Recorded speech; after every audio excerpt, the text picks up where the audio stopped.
lifestyle. Sports cards and we live now. Jeremy Lee in the building and every guest that you ever needed. Sports cards after hours keep the hobby heated. Updates, hobby talk like you never seen it. Sports cards live and none could ever beat it. Sports cards is a lifestyle. Sports cards and we live now. Welcome to another episode of Sports Cards Live with your host, Jeremy Lee.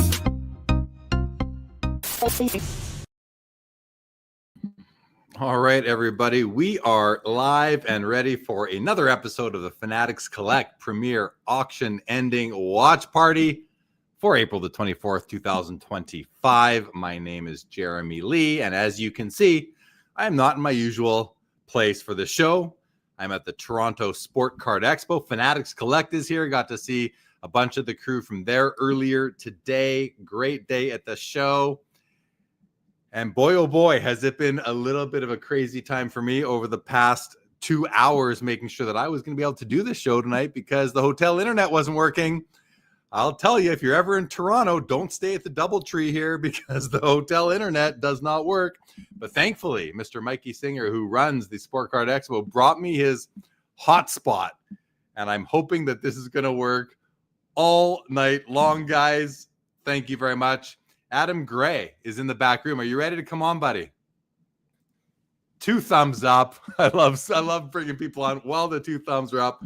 Oh, Dave Archbell is at the Arizona Grill where I just left the party that I was hosting to come here and do this show. Guys, Adam, how are you? I'm good, but I've got really bad news for you. Oh, no. I had a sponsorship deal signed, worked out with you and DoubleTree, but I think you just lost it, man. I know, I just lost it for sure. Oh my gosh.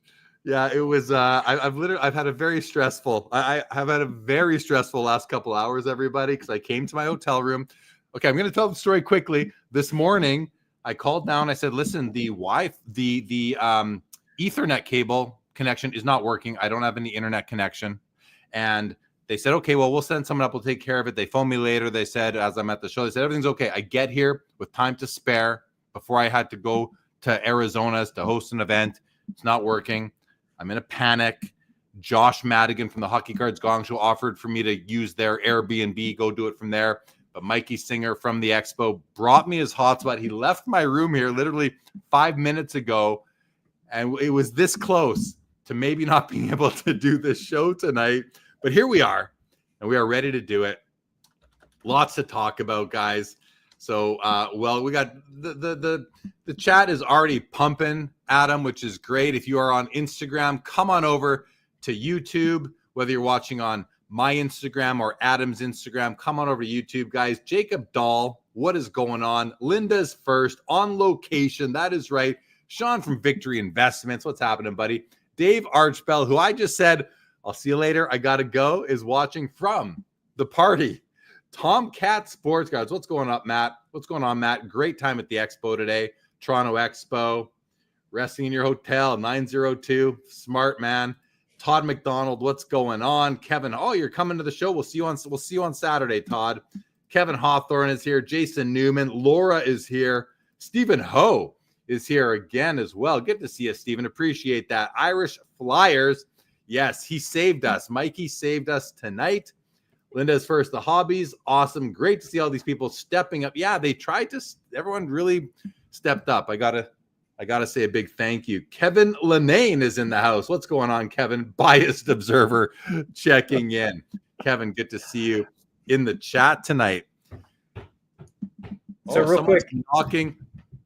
I got knocks coming on the wall on the other side. Sorry, this is going to go on till 1 a.m. I don't know what to tell you.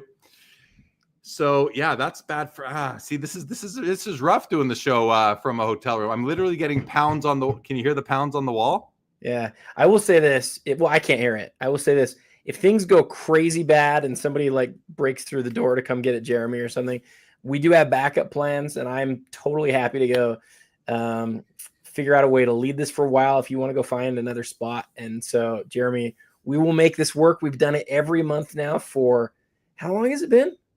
This is, I think, month 47, maybe. Gosh, coming up on 4 years exactly. It's going to be awesome. I do have to say, I just got the funniest comment on my Instagram, Jeremy. This guy, Ryan Smith Mosaics, just said, The real 27 guy is a real person. Mind blown. He thought I was like an AI character with all of my talking heads, which makes me think that that's funny. But no, for those of you guys who are on Instagram, come join us on YouTube. Come join in the chat. The chat always makes this show, and we've got Kevin Lenane asking Jeremy if you're safe. We've got people telling you to ignore your neighbor. I don't know what's going to happen, but we're going to talk about some awesome cards tonight for sure. Yeah, this is going to be interesting because this guy, he is knocking. So I'm going to try and be somewhat respectful and talk a little bit quiet, but I'm not. We're going to be going for, what time is it? 9:30, 10. We're going to be going for about 12:30 or 1 a.m. So I don't know, but I'm paying for a room too, so I'm gonna use my room. They're gonna have to call the front desk and ask to get moved, I guess. Appreciate all you guys though being here. Sign Slab, yeah, I often stay at Quality, and their internet's a lot better than the DoubleTree. Appreciate that, Kevin. Cass says ignore the neighbor. Knocking because you're talking in your room. Yeah, because I'm talking to my room. What can I say? Slip a 20 under the door and earplugs. That's not a bad idea. Typical DoubleTree. Jeff McMahon. Well, yeah, it was a great day at the expo, guys. And hey, check this out, Adam. Maybe before we get into the auction, show the cards, which we're going to do because all access extended bidding starts in 23 minutes. But I received this today, got my big card, and I'm very happy. The one that I bought a month ago at on the last Fanatics Collect Premier Auction, Adam. Just got it today. It's been a while, but I got it, and couldn't be happier. Could not be happier. Beautiful. Love it. Does it look every bit as good as you were hoping that it would? It does. It does. It's hard to believe, and I can't understand why it's graded the way it is. But sometimes you don't know unless you can have a card outside of a slab, and but in the slab it looks great, and that's where it's going to live forever. So it doesn't really matter what it looks like outside the slab, I guess. Right? It's the way it is. So yeah, I love. Look at this. Look at Sean's comment. Does that neighbor of Jeremy's even collect? Oh, that's good. That's good. Appreciate that, Ryan. Yeah, I'm so happy to have it. It's awesome. Thank you, Linda's first. Jacob, I appreciate it. Lenane says best PSA 2 Cracker Jack I've ever. Yeah, it's a 1.5, but if you're rounding up, it's a 2, right? It's a 2 if you're rounding up. That's for sure.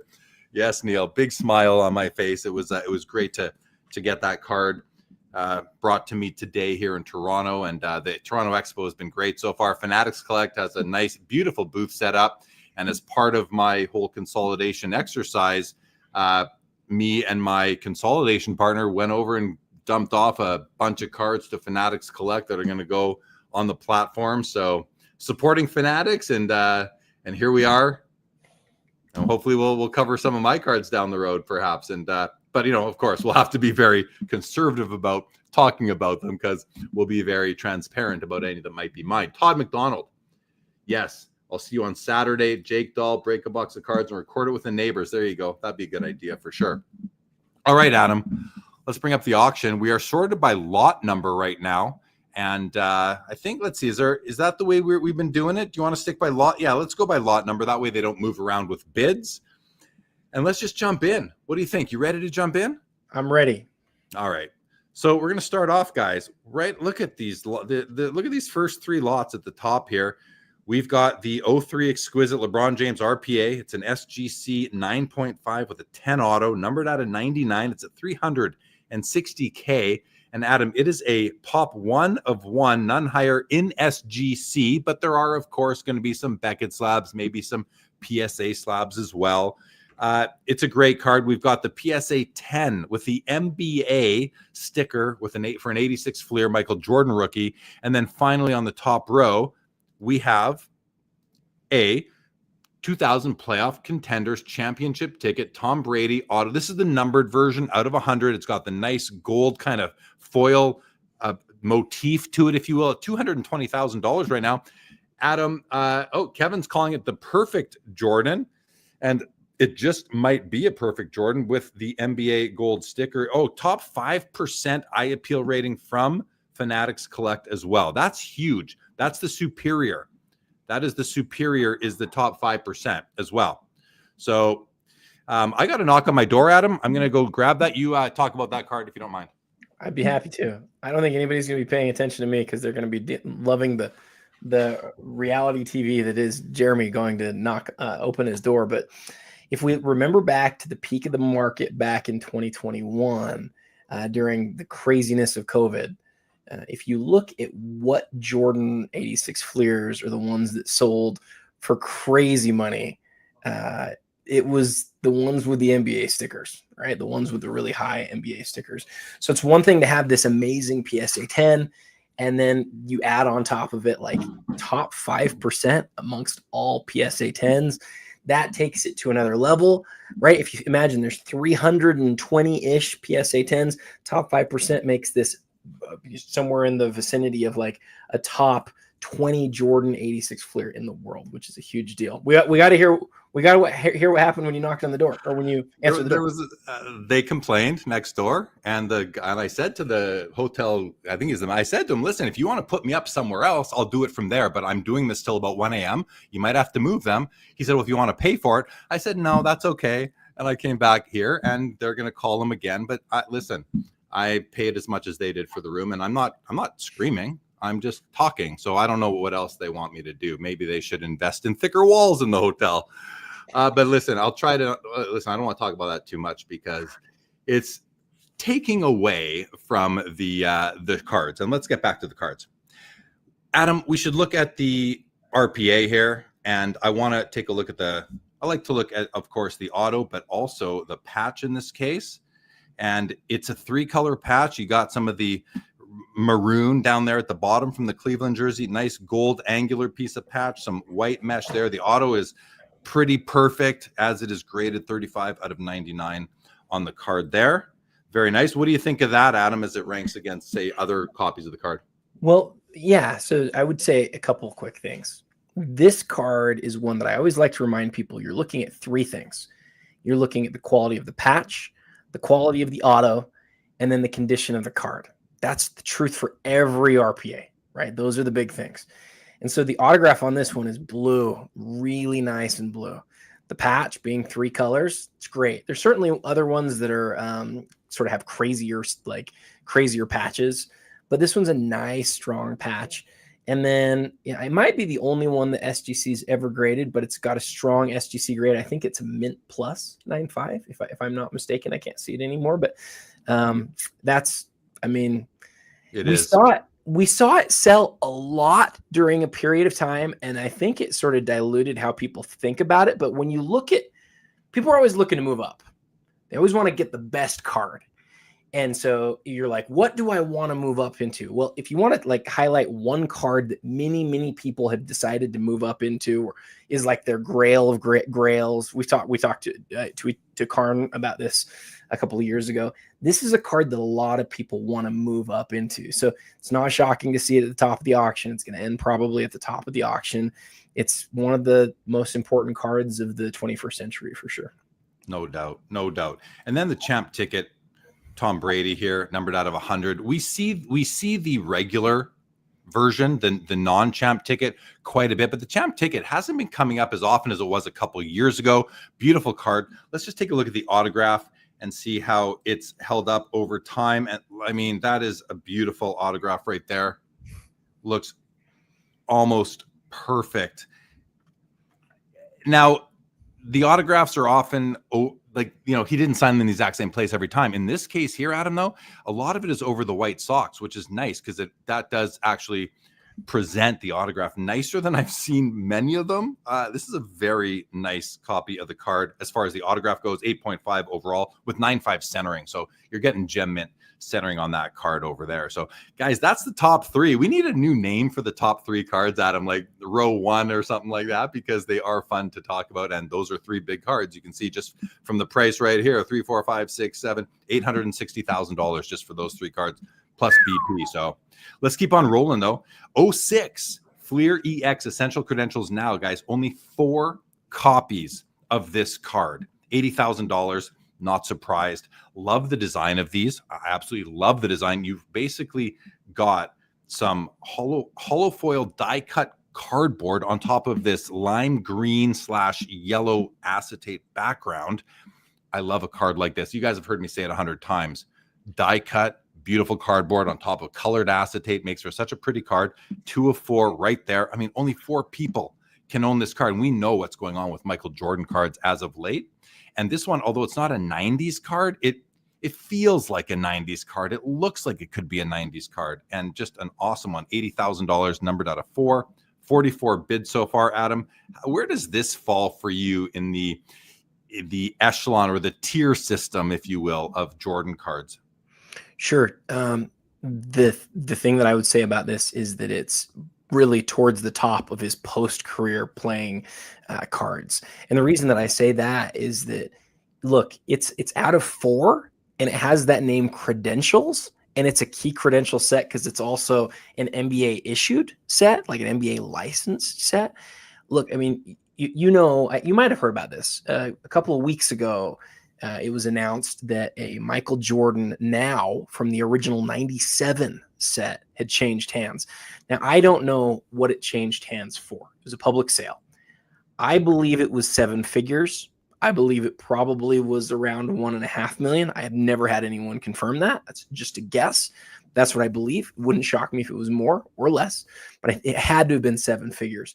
Jeremy, that card from 97, there's over twice as many as this one. This is the rarest Michael Jordan NBA licensed credentials card in existence.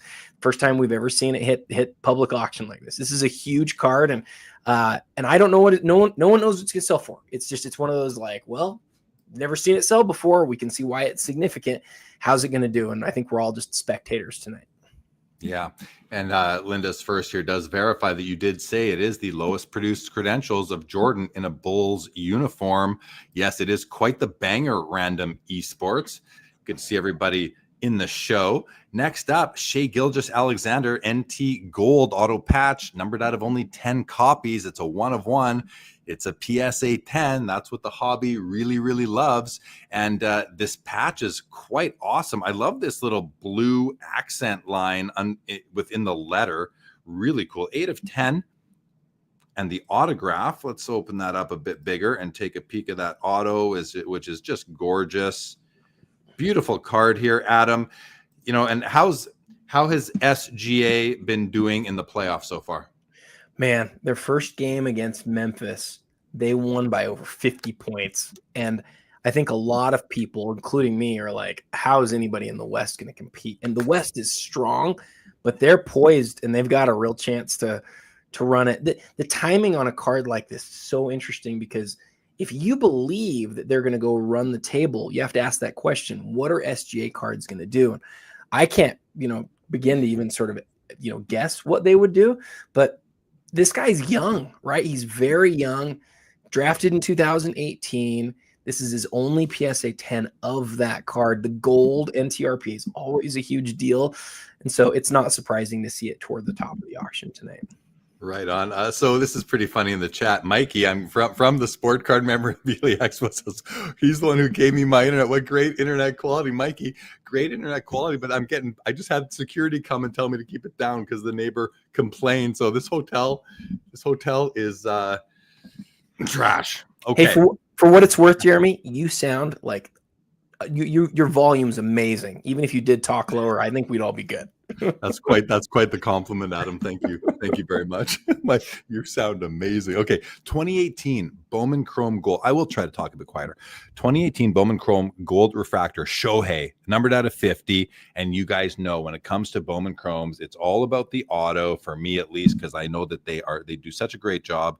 Topps does, and Shohei's got a long auto, so you can see this big long, like he comes down here and then he goes back. Gets a little streaky, but that's going to happen with those long, fast pen strokes. What a beautiful card, though. It's a PSA 10, 2018. It's the gold refractor, numbered out of 50 right there. You got the RC logo. Great Shohei there, Adam. 95,000. It's a pop 8, you guys. And again, only 50 copies exist. So that's pretty darn cool right there. What do you think? I think it's great. My question for you is this. Of those 3 cards on row 2, you've got to choose one. Which is your favorite? Oh, for me, it's so easy. What is it? The Jordan. Like it's hands down. It's not even a compliment. To me, it's the Jordan 2. To me, it's the Jordan. I love the other 2 though, because especially like those are two key rookie cards for two of the most popular players in the world right now. But we're both collectors mostly of like guys that are no longer active, right? And that rare of a Jordan card, and we both love credentials. I'm not surprised to see you choose the credentials too. 100%. That's really Jason Newman's taking Shohei though. Thank you, DPZ. Good to see you, buddy. Appreciate that, Random Esports, as well. All right, let's keep on going, guys. We got some stuff to get through here tonight. We have a Blastoise, no rarity, PSA 10, an 86 Fleer sealed pack, BBCE authenticated.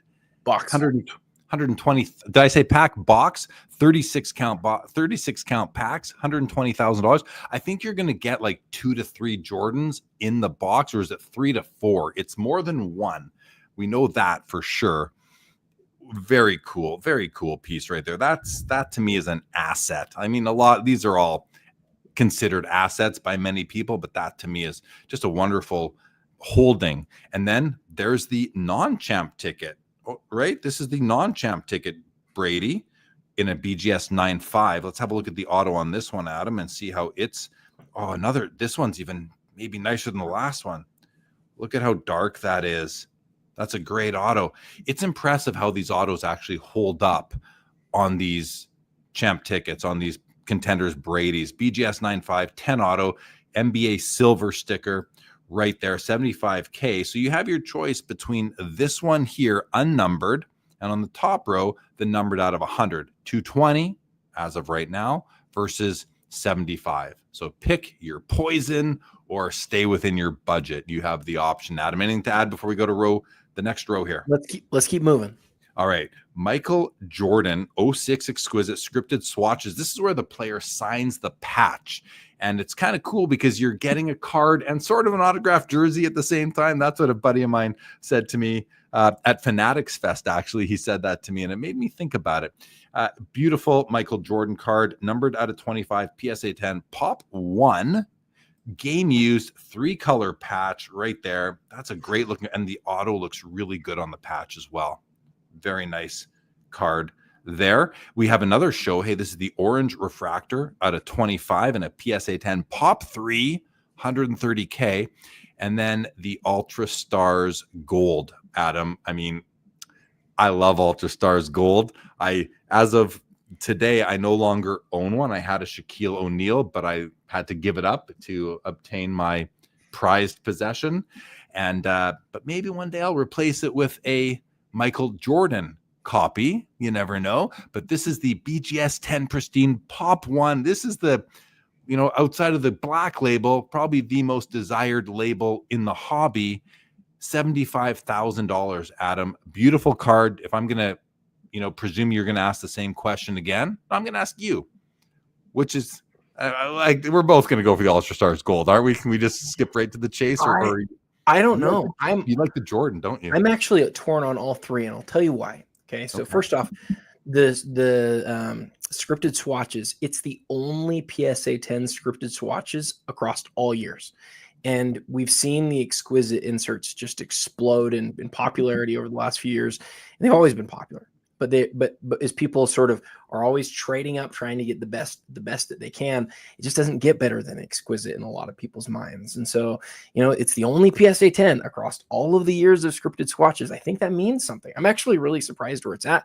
I thought it would go for quite a bit more than this. Obviously, we still have time, but we've seen a lot of high grade PSA stuff do really well. So, and then the Ohtani, like this is the orange. This is an orange to 25, and it's a 10.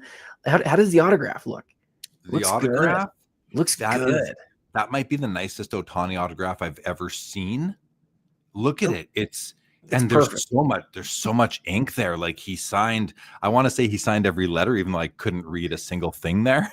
This might be the card. This might be the card of the night. I mean, truly, like this we've seen how high his orange autographs have been getting, and that quality of autograph, it makes you wonder if the person who submitted it didn't make a massive mistake by also getting the autograph graded. You wonder, whether that's true or not. I don't know, but I'm with you. That autograph looks amazing. And then a Pop 1 on the Ultra Stars. I got to just say one thing about this from like a learning perspective. You look back at the original Beckett's when this came out, and it's the coolest thing because they have like these little blurbs underneath the set. and the Ultra Star is gold. They call it out in the first Beckett's and say, it's been reported that 10% of these Ultra Star cards are gold. Well, it was already an impossible insert, and then only 10% of them are gold. And then this is the only BGS 10 MJ. It's one of those cards where, can you imagine if it was the only PSA 10? We'd be talking about, like, is this a $500,000 card? But because BGS has lost that luster a little bit, it might be a far better deal to whoever goes after it tonight. Yeah, it's an unbelievable offering, actually. And to me, easily for me, I would, if I had my choice, I would want the Michael Jordan. I just don't collect Shohei Ohtani. Not that I never will or wouldn't or don't love that card and that autograph, that Shohei auto. And Ryan Tedmus here says the Shohei auto on the orange is pristine, and he would have examined it in hand. So that's definitely something to you can hang your hat on that. And the Toronto Maple Leafs won game. They're now up 3-0 in the first round of the playoffs. Thank you for that, Jeff McMahon and Laura. Appreciate it. Okay, let's keep on rolling, though, because we're 3 minutes away from all access extended bidding, everybody. We have a SGC 10, Magic Johnson, Larry Bird rookie. We have a dual / quad patch dual auto of LeBron James and Michael Jordan. And then we have a PSA 5 52 tops Mickey Mantle. We have to look at all of these. So let's start with the it's such a strong auction. It's such a strong auction, Jeremy. It is. It so far so good, right? Now, this copy looks very good to me. I love the perforations. They are basically right down the middle in between the borders of each panel. I love that. That's where I go to first now on this card, is where are the perforations. Centering is very, very good. I don't know that it's absolutely perfect, but it is very, very good centering. Color is great. Registration is great. Nice looking copy right there, Adam. And I'll come to you after. I just want to give my thoughts first. Then we have the dual black patch auto, LeBron MJ. Both autographs are perfect. You guys might be seeing some like scuffs over here and scuffs over here. Now, I don't know if those are on the card or on the holder. I do know that Beckett's holders are prone to scuffs more so than the other grading companies. So I don't know exactly what those are, but those patches are absolutely out of this world, where you're getting a wicked 3-color LeBron patch up here with the white through the middle stitching. You're getting a nice 2-color down there, and both 3-color Michael Jordan patches. Like, Adam, that's somewhat unheard of, I believe. 12 of 15. The surface is coming in at an 8.5. I can't imagine that if those scuffs are on the card. Okay, never mind. Ryan has clarified. They're on the holder. Thank you, Ryan. They're on the holder. Good to know. So don't worry about those. This is an amazing card. And Upper Deck Black didn't have a very long run. How long? Like, I know in hockey, Upper Deck Black came out, I think 2 or 3 years. Do you know how many years was it in basketball, Adam? I think it was 3 years. But the weird thing is, the first year wasn't a real product. It was redemption cards through a whole bunch of Upper Deck sets. You couldn't go out and buy Upper Deck Black. You got the redemption cards. And then there were 2 other years after that, if I'm not mistaken. Okay. This is a beautiful card. What's it sitting at? $80,000. Unbelievable pickup. Whoever gets that, I'm going to be very happy for you, as well as really most of these cards. Who am I kidding? And then a PSA 5 52 tops Mickey Mantle. And guys, this is the version of the card that I prefer. I don't know if this is type A or type B. I don't really remember how they do that. But what I love about this is you've got the solid square box around the Yankees logo. In the other case, you don't have the blind on the bottom. You also don't have the mixing pixel in this region over here. This is the version of the card that I covet. If I ever acquire one, I want this version of it. This copy, when you look at it, it looks to be well centered, but there is some tilt going on it. I don't know if I think it's just tilt on the printing. I don't think it's actually diamond cut, where it's not a perfect rectangle, but you need to look at it and judge for yourself. A little bit of, the left border does widen as you come down, and the right border widens as you go up.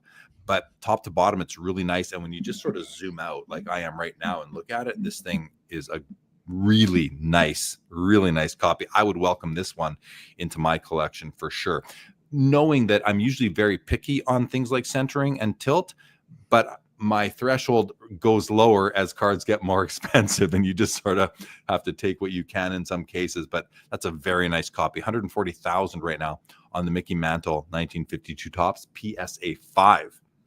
Adam, anything else on those three?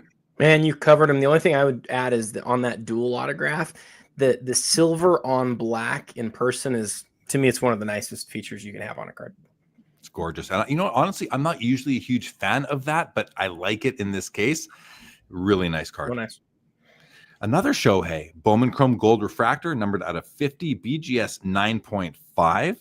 We'll have a look at the auto, as we will with the Aaron Judge Bowman Chrome Draft Orange Refractor out of 25.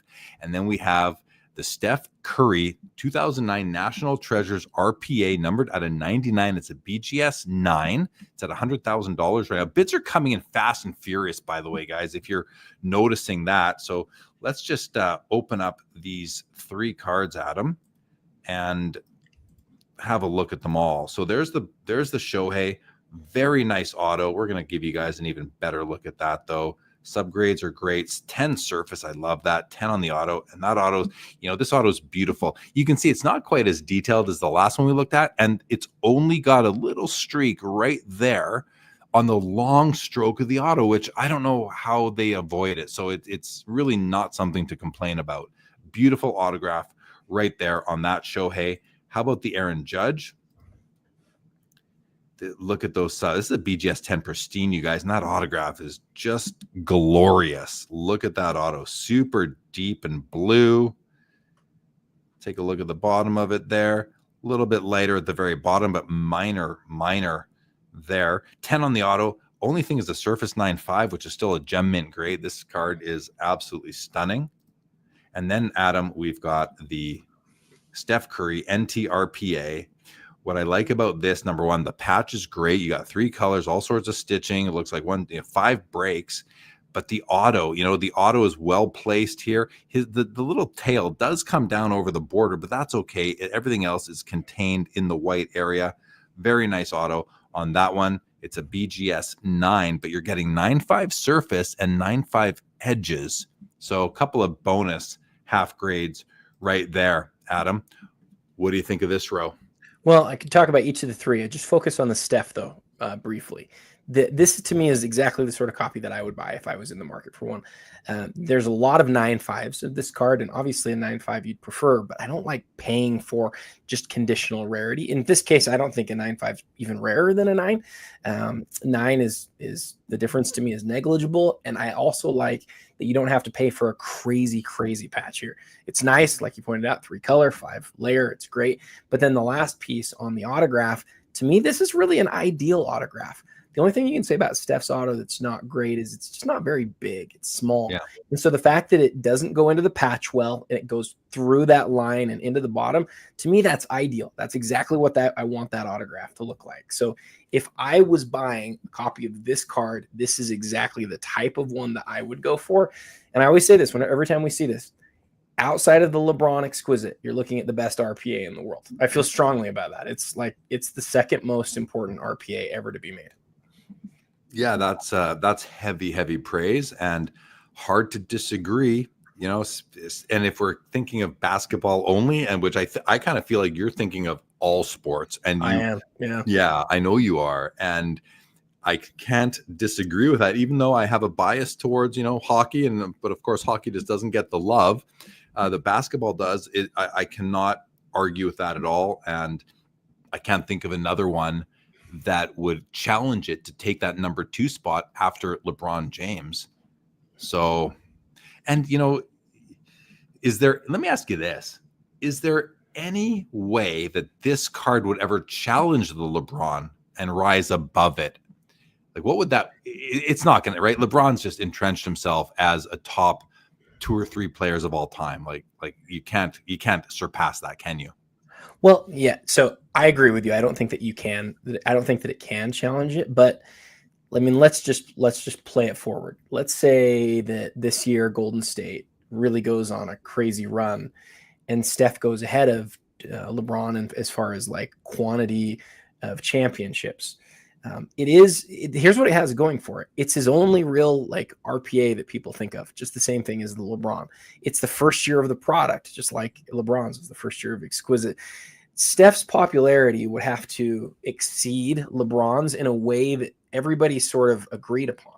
And if that was to happen, Jeremy, I don't see why it couldn't get ahead of the LeBron. It's just like the dude's got 40-something thousand points and he's amazing and he has so many collectors.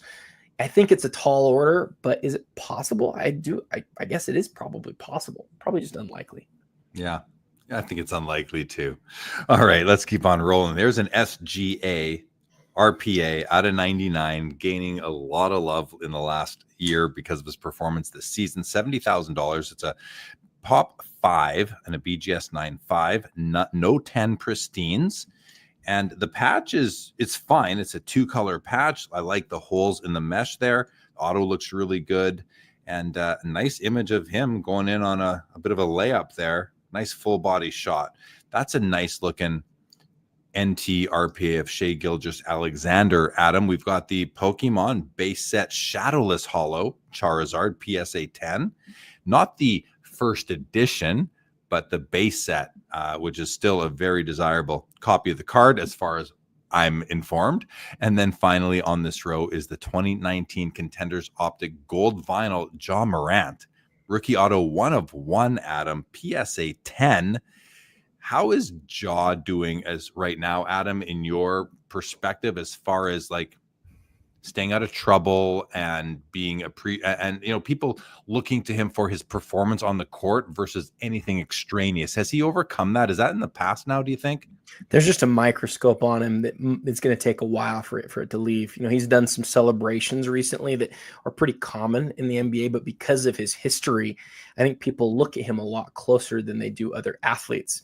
This card right here, if I'm not mistaken, moved publicly for close to 60 grand. And then afterward, I've heard that it moved privately for well into the 6 figures, like $170,000. And so here it sits at, 20 something. It's, he still has a long way to get back to where he was in terms of popularity, but he's had a decent season. His problem is he's playing the Thunder in the first round. And as I said, the Thunder they're just impossible right now. So it's probably going to be a quick 4 games and out. But this is, it's a gold vinyl Ja on-card autograph, 1 of 1 rookie card. It's got a lot going for it. The rookie shield right on the front. It'll be interesting to see how it does tonight because, as we always say with 1 of 1s, you basically get one shot at some of those cards. Exactly. Yeah, and it is a beautiful card. All right, SP Authentic Sign of the Times Jordan, Kobe, and LeBron. You cannot ask for a better trio on a single autograph basketball card. BGS Pop 3 graded higher, $60,000 right now on this card. Adam, we got to take a look at these autos and see how they are holding up. And the Jordan is really nice. They're all really nice autos to this day. Numbered 9 of 10 right there. A nice foil. BGS 8.5 with the weakness being surface, but look at the other grades. You're getting an extra 2.5 points on centering, 1 on edges and 1 on corners. So 9 corners and edges, 9.5 centering, 8 surface. It's hard to tell why in 2 dimensions, but that is, it doesn't get any better than this, does it, Adam? No, I think it's got a case for being the best sticker autograph in the whole world. Truly. I think it might be the very best one.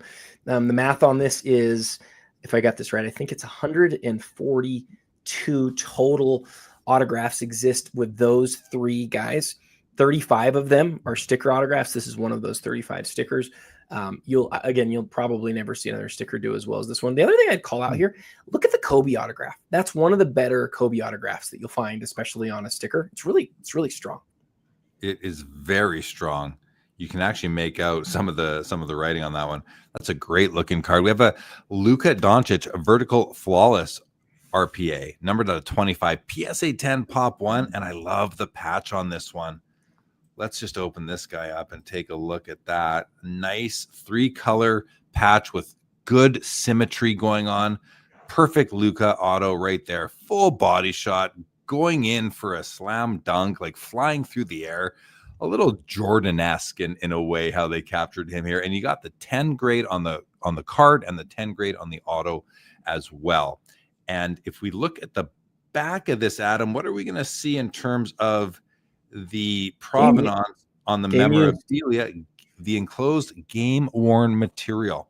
So yeah, that's pretty darn awesome. As far as I go, $44,000, Adam, that's a great looking card. What do you think? Yeah, you said it. 1010 game used RPA vertical, great image of Luka.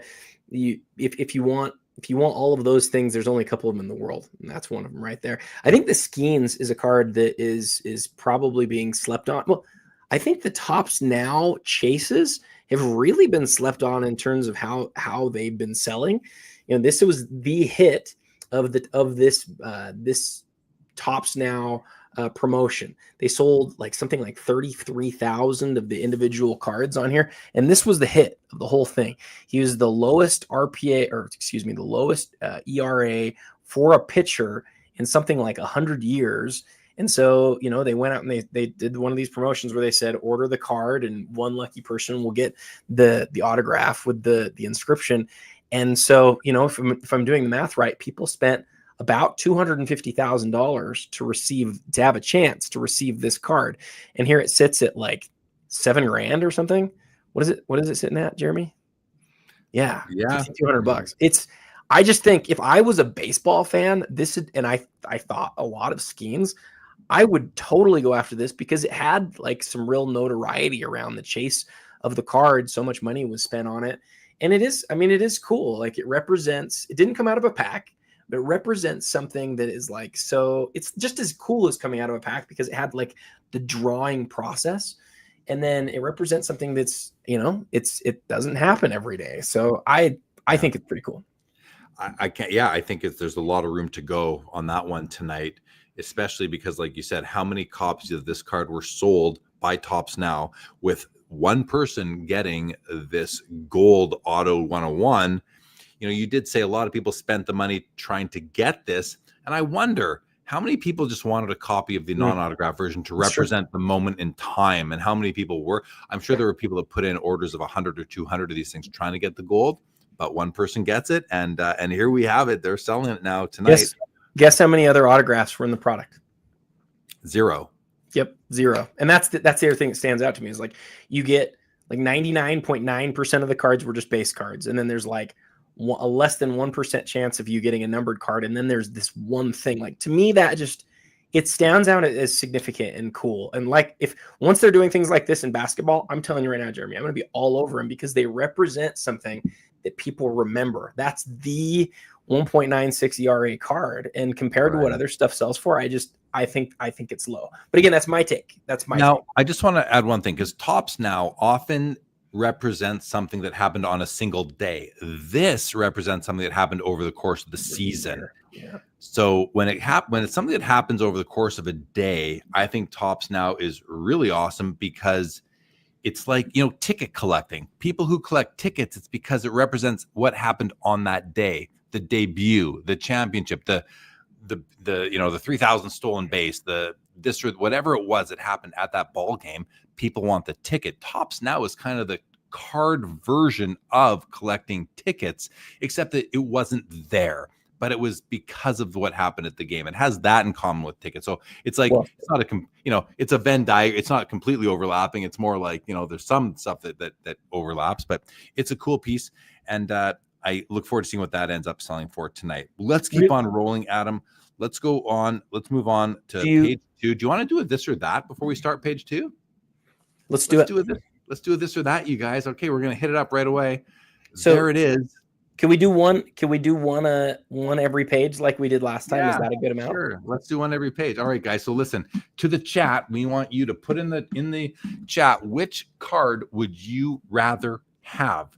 The champ ticket, Tom Brady autograph, or the LeBron James RPA. And just so everybody has an idea, I'm going to go back and open up page 1 in another window and let you know that price wise right now we're talking about $360,000 for LeBron versus $220 for the Brady. Now, I only say that because sometimes when we do these, it's not about like, oh, which one do you want? And then are you going to go sell for the money? It's like, which one would you rather have in your collection? So if you don't collect basketball, you can say Brady. Don't just go for the money here is what I'm trying to say, Adam. But at the same time, go with whatever you want, guys. But let's go to you, Adam. Which one are you taking? Well, there's Seems no funny to ask you. Yeah, I know. There's no football card I'd rather have than that Brady, I think. And it's truly, like, that's the card and it's super rare. But in this case, look, I already said it about the LeBron. If you're going to consolidate, you're going to take your collection and try to trade up into a single card. This is one of the cards that most people would be trying to do that to, because it's really the card. There's only 99 of the regular version, and this is a great copy. So for me, I love the LeBron. It's pretty easily the LeBron for me. Yeah, I'm going to take the LeBron. Well, yeah, I think I'm going to take the LeBron too as well. It's got the patch also, which I love. And I think it's just as simple as that. This is not really that easy of a choice, though, for me. I do like the Brady also, and I love the Contenders ticket cards too. Random Esports clarifies that LeBron James is on the left. Thank you, Random Esports. We got LeBron, Jason Newman, LeBron, Ryan Tedman's LeBron, Laura, LeBron, Cass99, who buys a lot of cards on Fanatics Collect, says LeBron. Random Esports is taking the Brady plus 110K. Linda's first is taking LeBron. Vintage says LeBron chose not to follow the MJ playbook of Republicans buy sneakers. No politics, guys. Newfie Sig says if not the money, he would take the Brady. Nothing wrong with that. Typical time for this, about 3 hours after extended bidding, usually, Icarus. And CS says a better LeBron, yes, that patch. A better LeBron, yes, that patch. So he doesn't like the patch is what he's saying. And Laura just, has to put that out there and says LeBron. I mean, yeah, it's hard not to. I mean, hey, Brady has some great records himself, like 7 Super Bowls, but I hear what you guys are saying on that, Adam. Anything stick out to you from the chat? Well, Icarus is what time does this auction end? It could be any time. I mean, it really could. It just has to, go a period of time, a whole window without having anyone place any bids. And that typically doesn't happen for at least another hour and a half to 2 hours, but usually even longer than that. And you never know. The reason why I couldn't, because I'm in a different time zone than I usually am. So usually I calculate it by, okay, the show goes 3.5 hours. We start at my time 7:30. So that takes us to 11, which is 1 a.m. Eastern, if that helps you out anymore, Icarus. Okay. Let's keep on going, Adam. We have another Pokemon card, Japanese promo family event trophy card, Holo Kangaskhan is what it looks to be. I personally haven't heard of that character. But, Adam, we have an 05 Upper Deck the Cup, Alexander Ovechkin rookie patch auto, a top 1, 2, or 3, depends who you're talking to, hockey RPA. So similar to the, LeBron Curry discussion, which isn't that much of a discussion. The Ovechkin is up there with the McDavid and the Crosby, and there is really at this point no number 4 that even comes close to the stratosphere of those 3. They are in a league of their own. And then we have another, and I say another because we had a couple 2 auctions ago, right? I think last auction. I think it was last auction. That was last month. Never mind. That was last month. That was last month that we had the Jackson Holiday and the Paul Skeens go off. And tonight here on the April premiere, we have the Mason Wynn rookie MLB debut patch auto 1 of 1. It's a PSA 10, and these are special cards. Listen, you want to collect a player who you care about, I would say, and.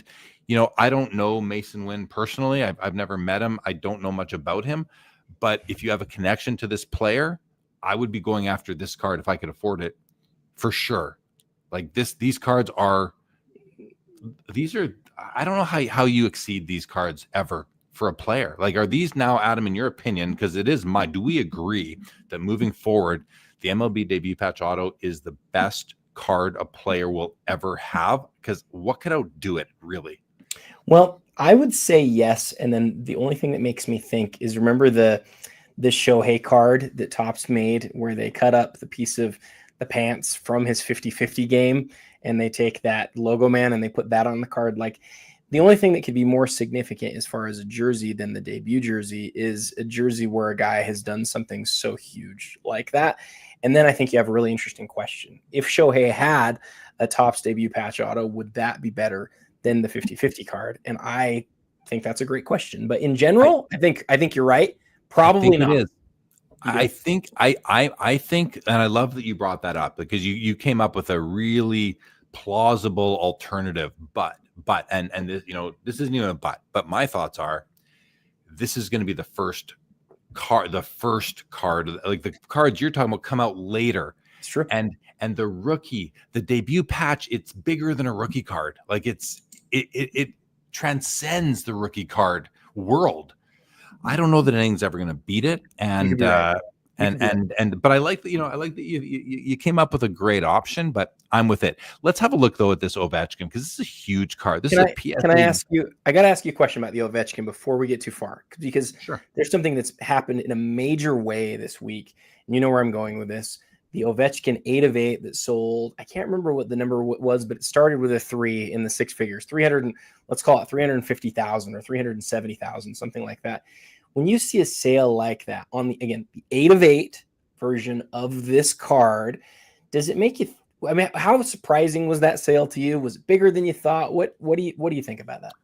It didn't surprise me. That card, just like the MLB debut patches transcend every other rookie card of a player, the 8 of 8 gold Ovechkin RPA transcends every other card he has, because it's the 8 of 8. That's his jersey number. There were only 8 of them. Beautiful patch, beautiful auto. It's just a whole different world. It's not for the common collector. Does it influence this in any way?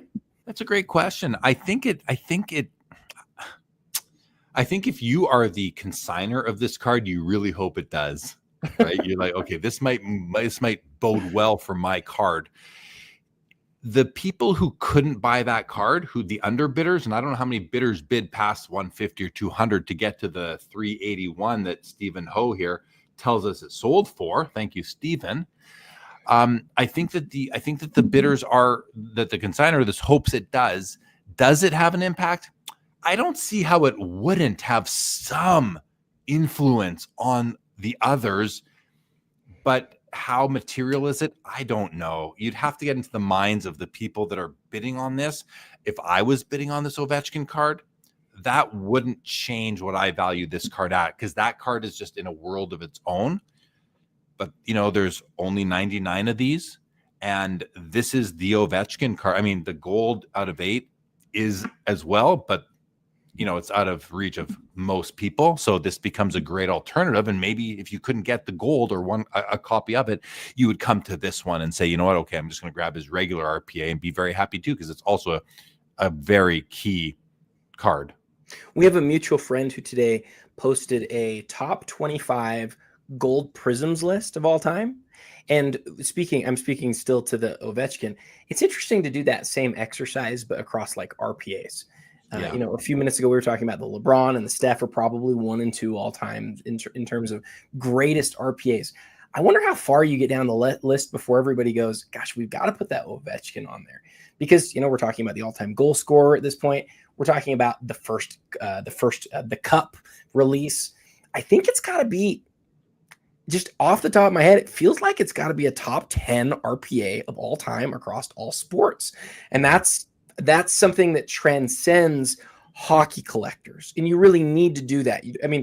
Hockey collectors are so fanatical, but you want cards to be, transcendent throughout sport. You want them to be wanted across different collector bases. And I think that Ovechkin's at that, not only at that point, he's probably been at that point a long time. He has been. If you are watching on Instagram, guys, come on over to YouTube. Join us in the chat for your front row seat to the show. All right, Adam, let's keep on going. We have a 1998 Metal Universe PMG Derek Jeter, numbered out of 50. Look at the Statue of Liberty in the background of that card. This, I don't know that I've ever seen it, the image of this card pictured so beautifully as it is here tonight, Adam. And I say that because look at Lady Liberty. I mean, what a nice looking picture. It's a PSA 7. a mid grade. Usually mid grade, you think five's mid grade, but no, on a card like this, let me rephrase. Mid grade means different things to different cards in different eras. This card is it's actually closer to the high grade, is what I'm thinking. And Adam, correct me if I'm wrong, but my gut is at 7 is basically like being a 9 for most cards when it comes to these, because they're so condition sensitive. So this is maybe even a high grade, where a mid grade would be a 5 and a low grade would be a 3. And I know it's kind of, okay, maybe you can look at this in many different ways, but to me, this card in a 7, like when I buy cards like this into my collection, and I have a few like this, I'm good with 5s. Like my Jerry Rice PMG Red is a 5, and it's absolutely beautiful. And I love it. So a 7 is a high grade, where if 5 is a kind of a mid grade. What do you think? Yeah, I think you're spot on, especially because it was graded here in like the last 6 or 7 years. That era, we've seen PSA really take the 90s stuff to a whole nother level of like difficulty in terms of grading. You just don't see cards like this anymore get 9s and 10s. It's really rare to even see an 8 on a card like this. So a 7 feels, to some people, they're going to say, oh, it's a 7. What's wrong with it? I promise you this thing in hand and you're going to go, oh, wow, this is in really good shape. What's wrong with it? And, it's going to take you like looking at the corners really closely, or turning it over and seeing that some of the black edge has a little bit of white on it. It's not going to be something that's going to bother you. Whereas the 7 used to be that. A 7 for PSA on these cards 15 years ago used to be, oh, what's wrong with the card? That's not what it implies anymore. Yeah, exactly. Yeah, you have to look past the grade on the label in any card you're buying, but on especially on these late 90s condition sensitive Metal Universe type cards.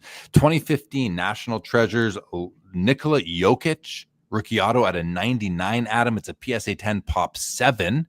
How do you feel about these National Treasures rookie autos when you have the option to there's another option with a patch? So I guess my question is, does he have an NT RPA? You shake your head. He doesn't, and that's the story to this card and why it's as desirable as it is. The fact that it's a PSA 10 here also needs to really be recognized, because you can get this card for far less expensive if you don't want to pay for a PSA 10. But Jokic is one of the players of the era, and unfortunately, he doesn't have an NT RPA. Look at the card number on it; it's clearly a base card. This is Jokic's base card. It's a base autograph. It's the 1 out of 99. And that's why it's as revered as it is. Yeah, it's very cool. And let me ask you this: like you say, that's why it's as revered as it is. How revered is it? Because Jokic, I mean, it seems to me with all of his MVPs, back-to-back MVPs, I believe, maybe in the running for one this year. I'm not sure where right.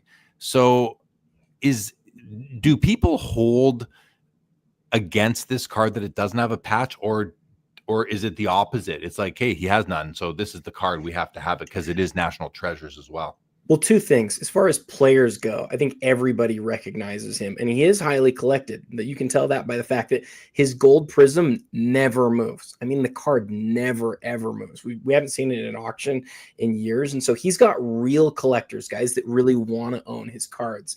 And then as far as him being, the MVP or great and beloved, like he's awesome, dude. Every year we're like, holy smokes, that guy's the best player in the world. I don't see that changing anytime soon. Unfortunately, he's got himself one heck of a battle in the first round this year, and I'm not sure he can get out of it, because that's how well the Clippers are playing. That series is just going to be an absolute bloodbath. Yeah. Exciting. 2009 Bowman Chrome Gold Refractor Mike Trout auto out of 50. It's a BGS 9.5. Auto looks really good as well, but let's take a closer look and make sure that I love it as much as I think. Yeah, very, awesome. Very nice autograph. That's I did. Very well. Sorry to interrupt real quick, Jeremy. I didn't mean to do that. Forgive me for that. But I looked Not forgiven. I looked at a bunch of these autographs recently for a research project. A lot of Trout's autographs on these Bowman Chrome, I mean a lot, have darkened. That one looks good. Yeah, it looks really good for sure. Joe Perot in the house. What's up, Joe? And Laura lets us know the St. Louis Blues are winning 3-0 at the end of the first period. against the Winnipeg Jets, but that's easy for the Jets to come back from still. Sorry about that, Laura. All right, let's keep on going, guys. Okay, Steph Curry, Topps Chrome Refractor out of 500. Big card, $75,000 big as we sit right now. PSA 10. Is that his? I know he's got the still unlocated 1 of 1 gold superfractor we've never seen. That he has a copy. Is there a copy out of 50 or out of 100? Is there any? Yeah. What is it? The gold refractor. Gold refractor's out of 50, right? Big card, but the simple refractor out of 500 is still a huge card, and this card has grown on me over the years, Adam. And yeah, look at that, perfectly centered, great image of a young Steph Curry, beautiful card. But I want to go to this middle because listen, this card, if you're after this card, there's really not much more to say about it. You know what it is. The only thing I'm be curious about, Adam, maybe is the population. 29. 29 out of, well, there's 500 copies that exist, 29 are PSA 10s. That is exclusive territory right there. Right, that's a status card right there. And well, and not only that, but compare it to the other key base chrome refractors. Who are the other base chrome refractors you think of? Kobe and LeBron, right? Compare the population of this one to both of those. And then think about how many total rookies Steph has, because remember, it was a transition year with the companies. He doesn't have a lot. I still think, and I know this is going to sound crazy because it's so much for a regular refractor card. I think it's a really underrated card. I really do. I think, how many there actually are in high grade. It's a really big time card. I really do think that. All right, let's go to the 2015 Upper Deck the Cup Monumental Patch, Connor McDavid. It's a rookie patch auto. It's numbered out of 6. It's a BGS 8. This has the whole oil drop, guys. This is what collecting Connor McDavid or Wayne Gretzky or any great Oiler is all about. When you can get it, it is about the oil drop. And that is basically the whole oil drop in a nice booklet card, monumental patch, autograph on card as well. 16,500. I want to see if this is actually a game use patch. I'm not sure if it is. If it is, that would just be additionally cool. Certified authentic. We hope you enjoy autograph. What does it say here? Trading card with autograph Connor McDavid. I have to turn my head because as you can see, it's on the side. I can't see where it says that, actually. If anyone else knows, maybe let us know, but I can't. I'm straining my neck to read it. It's a beautiful, beautiful card. Oh, didn't mean to hit that. How do we get back there? See, I'm trying to get between these bids that are popping up, and I can't get back to the front of the card. If anyone from Fanatics is watching, please take note that I can't get back to the front of the card here. We have to go this way. We'll just open it up again. So an amazing, you're chuckling at yourself, huh? Really cool card right there. What if it is a photo shoot? It's less desirable to me. But if this was game used, this would I don't know how this isn't well over 6 figures if it's game used as being a rookie as well. Still a very cool card, Adam. And then the Anthony Edwards National Treasures RPA, number 10 of 99, PSA 9 pop 7, only 2 graded higher, $36,000. Nice autograph, decent patch. Again, true RPA. That's the card that the hobby really, really loves. What are your thoughts on the McDavid, Adam, and the Anthony Edwards? Well, I love your thoughts on the oil drop. Every time you mention an oil drop, I'm just going to listen to you because I'm learning every time you do that. And one of the faces of the league is on a team that's going to definitely has its hands full in the first round, but has a chance. And if they get through the first round, they have a very good chance of getting the conference finals, in my opinion. But other than Ant, you're looking at maybe Wemby, maybe Luka is like face of the league sort of guys. And it'd be interesting to see what he does this year. Just wanted to follow up on my Steph comment, though. Here are your numbers for you, Jeremy. 29. I did have that 29 Steph PSA 10s. Kobe has 63, and LeBron has 179. So we're talking about, much, much rarer to find Steph, like much rarer, even than Kobe. There's less than half as many Stephs in a PSA 10 as there are Kobe refractors in a PSA 10. Pretty interesting. That is interesting. That adds a level of desirability to that stuff for sure. But it's also because there's only 500 of them produced. We don't know how many there were of the other guys. So that's an interesting kind of dynamic of the card. Okay. Jason Tatum's NTRP. Lots of NTRPAs tonight. This is a PSA 10 on the card and a 10 on the auto. Double dimes on this card, guys. Pop 3. Let's have a look at that auto. Great auto. Great auto. Does it bother you that he comes outside that line? It doesn't bother me at all. Does it? No, me neither. I like the patch too. Somewhat as interesting as you're going to get for on a 2-color patch. All sorts of mesh holes, which just adds some color and depth to the patch and to the card itself. But how about this Kobe Bryant 06 EX credentials now, numbered 17 of 17, guys? If you are considering buying the Michael Jordan we looked at before, buy the Kobe 2, put them together, and you now have 2 of the best credentials ever made. And because the now is out of 17, the future is going to be out of a bigger number than 17. I don't know exactly what it is, but Adam, do you know what they add up? Because they add up to maybe 42 or probably something like 70 or 80 or 90 or something like that, right? I don't know 2006 as well as I should. Good question. It's a bigger number. The future is probably out of, and I'm totally guessing here, guys. I don't know exactly, but it's probably out of something like 50 or 60 something. So this is just an amazing card, and it's a BGS 9.5. And God, I love the die cut foil cardboard on top of the colored acetate, as I said earlier on in the show when we were looking at the Michael Jordan. And then lastly, another NTRPA.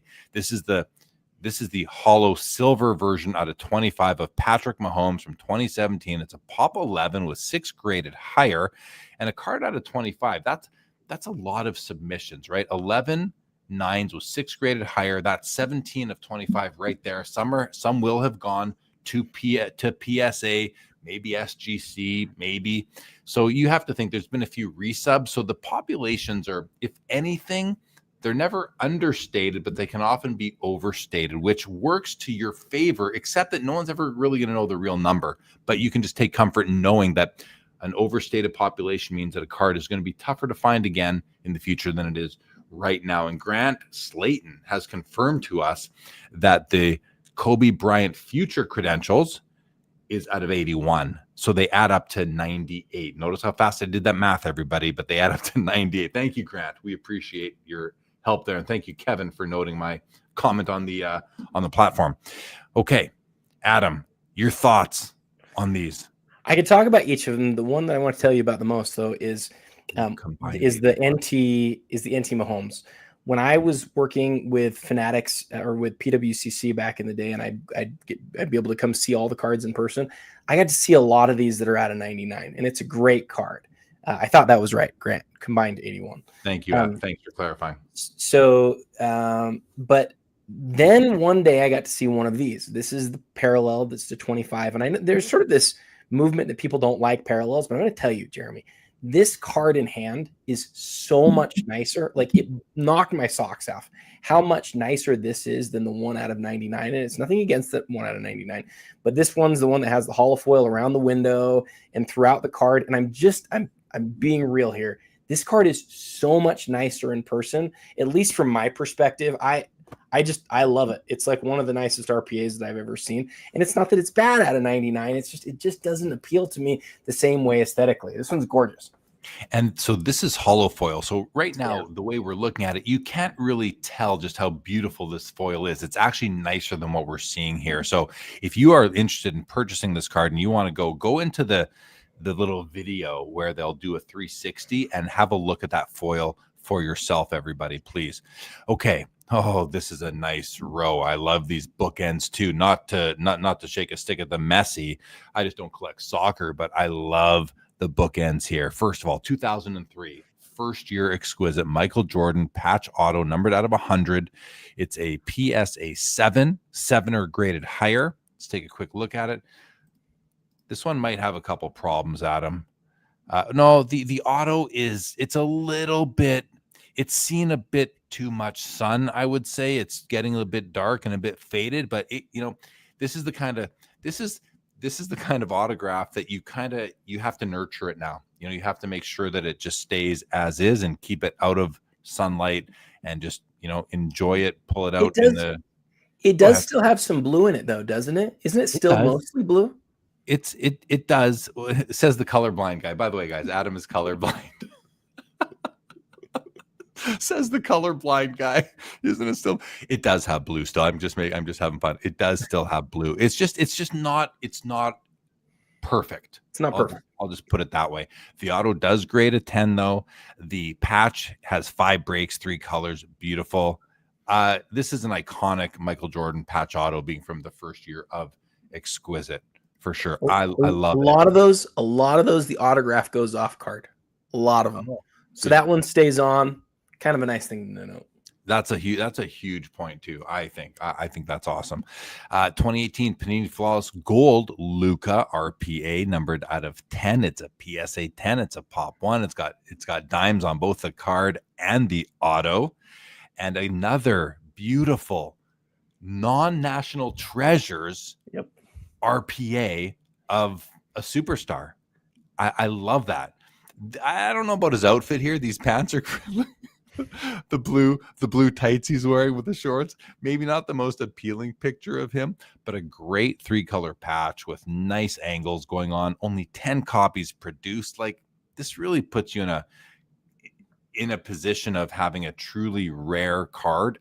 And of course, there's only 10. It might sound like I'm speaking the obvious, but I say that because, and Adam, I don't know, but like, he's got RPAs in a few different sets, but where they are like game use patches, on card autos, like how many of those does he have? It's just this, man. It's just flawless. There's a few of them, to be sure. The one that we saw earlier, I think, was the vertical one, full image of Luka. He's gliding through the air. That one's probably a better card than this one is, probably. But like, you know, there's just only so many. I would challenge somebody. I've done this before, but I don't know it off the top of my head. Go to the Panini website, click on checklist, click on 2018 Flawless, go look at all of the RPAs. And that's it. That's your total number of game used Luka RPAs. And amazing. I mean, that separates it from all those ones that aren't game used, especially for guys like Jeremy, who just like, they want their game used. They want their cards to be game used like 100% of the time. That's your group to choose from right there. That's it. And like, listen, I don't want to take anything away from the National Treasures RPA because it is such a legend in our hobby, but it makes me think if that sells for a lot more than this, that there is like untapped value and potential in these. I've been saying that for a long time. This isn't going to surprise anybody who's listening that I feel that way. And to date, it hasn't become that way. It hasn't turned into fruition yet, but I think it will. I think it will eventually. So maybe some great opportunity here if you compare it to the price of, say, another brand of his RPA. Okay, let's keep on going though. We have the Lionel Messi Kaboom Gold out of 10, PSA 9 Pop 4, none higher, $42,000. Really nice Messi card right there. I've never owned a Messi card, and if I could afford one, this would probably be it because I love gold Kaboom. I'm not a huge fan of green Kabooms, personally aesthetically, but I love gold Kabooms. Adam, what do you think? Well, we've seen such a popularity rise in Kabooms of all kinds, but especially the golds. And our friend here in the chat, Jason Newman, even wrote an article about it, about sort of how much people are loving the insert, really calling it like the insert of the era and of the Panini era. I find the cards to be attractive. And I think that there's a good chance that set, more than any other insert, is going to be the thing from the Panini era that people really remember. The question that I always ask on these types of cards is, you know, what boxes do they check? Which collectors are after them? There's certainly people at this point that want them because they believe that they're going to be these grail type cards. How long are those people really willing to wait? Do they want to be the end owners of those cards? Are they coffin cards for those people? Or are they just flipping them? I think those are questions worth asking, and I don't know the answer. But then the other really important question is this: how many Messi gold Kabooms are there? Does he have just one? Does he have 2 or 3? Is this the first one? What differentiates it? And then when you do that, you come to this point where you're like, this is, as Bleached Wolfheart says here, this is one of his top cards. I love that. You know, you've sort of determined this is the insert and this is the parallel, Is it the first one, or is it his only gold Kaboom bleached Wolf Hearts? It'd be great to know that. All right. Next up, we have a Pokemon Japanese card here, PSA 10 at 11.5.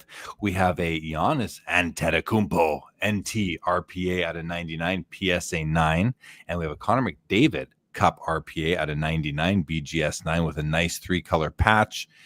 This is a kind of a perfect McDavid RPA. The patch is just wonderfully centered here. 5 breaks, stitching, a little bit of orange peeking out on the left there too. Autograph looks really strong.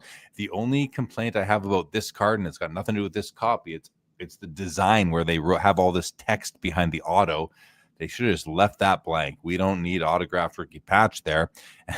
But despite that, this is the one and only Connor McDavid Cup RPA, and that is a beautiful copy right there. What are the subgrades? I just want to get a better look at the subs there. 8.5 corners, 9.5 surface and edges, 9 centering. That's for a BGS 9 mint condition. That's perfect for me. I love when you get extra surface, especially. I'm a bit of a surface guy. I love the copy. $40,000 right now for that one, Adam. And then the Giannis, a very nice Giannis RPA as well. Kind of a neat patch. You have 2 pieces of letters, 2 different pieces of 2 different letters coming through. What do you think? How do you like the McDavid, Adam? Any thoughts on that? And what can you tell us about the Giannis? I agree with you on the lettering behind, but if we make that list of greatest RPAs ever, it's probably close to the top 10 as well across all sports, and that's kind of a cool thing to think about. As is this Giannis, right? The 2013 NT is a big card for him. Great card, great auto as well. All right, there's another Shea Gilgeous-Alexander NTRPA, but this is the one out of 20. Pop 9, 2 graded higher, BGS 9. It's got that same, that's the way their letters are with that accent there. I love that. Auto looks perfect. You have an extra half point on the subs for corners, which is pretty nice. The rest are consistent with the final grade. 29,500 on this SGA RPA. Adam, look at this dual auto, Kobe Bryant, Michael Jordan. This is from 2008, exquisite. It's out of 25. The autos look really good as well. Kobe a little streaky there. Jordan's auto looks great. So does Kobe's. It's a little light in a few places, but nothing to shake a stick at. I don't know why people shake sticks, by the way, but a beautiful car. And I just love the design. I love the gold foil. Good, serious facial expressions on both of them. It's a nice looking card. You have an extra half grade on centering as well if you are all about that. It's a true mint plus. You got 1 plus for every extra half point there. And then Adam, finally on this row, 2019 Prism Gold Ja Morant rookie out of 10, BGS 9.5 pop 4, none higher. Another Ja card tonight performing, I would say, very well at $27,000. I want to go to you on the Bryant, on the Kobe. Who calls it? Does anyone refer to him as Brian? Because I did there, but as the Kobe MJ card here, what are your thoughts on it? Do you love it? Yeah, well, I love it. You know me. You know the sort of cards that I love. I love. This is definitely one of my favorite cards of the whole auction. The question that I would ask, and this is a great research project for anybody who wants to do it. Jordan and Kobe have a lot of autographs when Kobe was like in the early 2000s when Jordan was with the Wizards. And then as soon as LeBron came into the league, all of the duels moved to LeBron and Jordan. And so Kobe wasn't on as many of those. He's on a few, to be sure. But I don't think of immediately too many Kobe MJ dual autographs from Exquisite. There's another one that's out of 10 that's like one of the nicest cards in the world. I think it's from 2008. But other than that, like there are very few that come to my mind. I sort of wish before I'd gotten here, I had done a research project on this because I'd like to know how many Kobe LeBron duels are there out of Exquisite. There might just be the 2. There's not very many. You said Kobe LeBron. Did I miss Kobe something? Jordan? Kobe Jordan. Kobe Jordan. My bad. By the way, back to the Messi from the last row. Bleached Wolf Hearts lets us know that he has had Kaboom since 2017. But if we're talking top Kabooms, it would be 2022 since he won his first World Cup. But my question was how many golds, right? Like where because golds didn't start until 2018. Here we go. Gold Kubums in 2018, 23, and 24. 18 and 24 are full bleed, while 23 was not a full color gold, so it takes a bit of a backseat aesthetically to 18 and 24. So it's Perfect. a second. It's a second one that would basically compete. Thank you for that information. Thank you, Bleached Wolf Hearts and Weekend Update. Adam, we're going to try to get through more cards here. Okay, I love the Allen Iverson Metal Universe Championship PMG out of 50. What a great card. PSA 8.5. That's high grade for one of these. And just such a aesthetically pleasing card. These are just awesome. I don't know that I've ever seen an image of him on a card like this image here, where his arms are just spread out like that, going in for a dunk. Looks like it looks like he's just breezing through the air like it's no problem, no effort. He's just happy to be there. Beside it is a 1999 Skybox Premium Star Rubies Kobe Bryant. In 1999, they were out of 45, which is really interesting, right? 10% less than being out of 50 like they are in other years. It's a PSA 7, and this is awesome. These Rubies are among my favorite cards ever, and I have a few in my collection. Unfortunately, I don't think I have any from the 90s, but I have a few from the 2010s, and I just love them. And this is a beautiful card, and they're so nice in hand. Go yourself to the fanaticscollect.com website, guys, and run the video. Have a look at how these do sparkle. $19,000 on that right now, and then an autographed Steph Curry Topps Chrome Refractor out of 500. That's an IP auto with a PSA DNA grade on the auto of 10 and 9 on the card. But look at that auto, Adam. That thing pops. I really like that. I really like that gold auto on there. And I like where Steph put it. What do you think? Let's hear from you on all three of these. Okay, so what you like about the Iverson is what I think everybody loves about the Iverson. That is that blue in the background there with the scope pattern. It's just really pretty. It's one of the nicest looking cards of the whole 90s. Our friend Grant Slayton, who's in the chat right now, I think has owned probably 10% of the print run, if I'm right, if I'm not mistaken. And I think the reason for that, at least partially, has to be that's one of the nicest 90s cards ever made. It's beautiful. The Kobe, it's very, very different Rubies design. It has sort of like these stars that like move in the background, and I don't have a name for what that design looks, what it's called, but it's one that definitely you have to see in hand. The stars do create movement, a different sort of movement. Grant says it's his old copy. Color me not exactly shocked on that. That's awesome. Huge grade on that card at this point too. I think it's an 8.5. That's a big grade on that card. But lastly, and this is one of my favorite questions for this whole auction, Jeremy, you've got a PSA 9 Steph Curry refractor with 10 auto. There's only 2 of those in the world, by the way, and none graded higher. And you have a PSA 10 without auto. And if you were to ask the question, which of those 2 would you rather have? I think it's a fantastic question. I'm not going to tell anybody what they should prefer, but there's only 2 of these, and there are 29 of the regular refractors in a PSA 10. But of course, there's going to be fewer of these. This is an in-person autograph. Mike, what do you think, Jeremy? Which of those 2 would you rather have? I would take this one, and I'm not usually the person that would do that, but in this case, I would take this one. Is it because of how the gold pops? Yeah. I had a friend message me and say, "Oh, I wish the autograph was in blue." And I said, "Okay, it does pop. Like it looks. I think it looks pretty good on the shirt there, but there's 2 of them right in the world, and it's one of the iconic cards of the whole era. So I really like it." And I understand where your friend is coming from, and I guess if I had a whole bunch of IP autos of this era, this vintage, and they were all blue, I might want them all in blue. I like uniformity in my collection, but if this is a one-off, I just think it looks beautiful as it is right there. Love it. Okay, let's keep on rolling here, Michael. Before you go on to that next one, if you want to do this or that would be awesome. But I also wanted to just highlight the top of the auction real quick if you want to. Do you want to pull that up while I highlight it? Is that cool? The first page? You pull up the this or that, and I'll just highlight some changes. Oh, you're going to talk about some bidding activity. Yeah. Yeah, so for sure. just quickly, the orange Shohei is up to 150, so that's got about another 20 grand on it since we last looked at it. The I'll tell you another one that had a lot of bids was the Jordan Credentials is now up to 120, and the Jordan Gold Ultra Stars is now up to 85. Look So at your look at at your screen. Look at your two of screen. them. Oh, this is tough, Jeremy.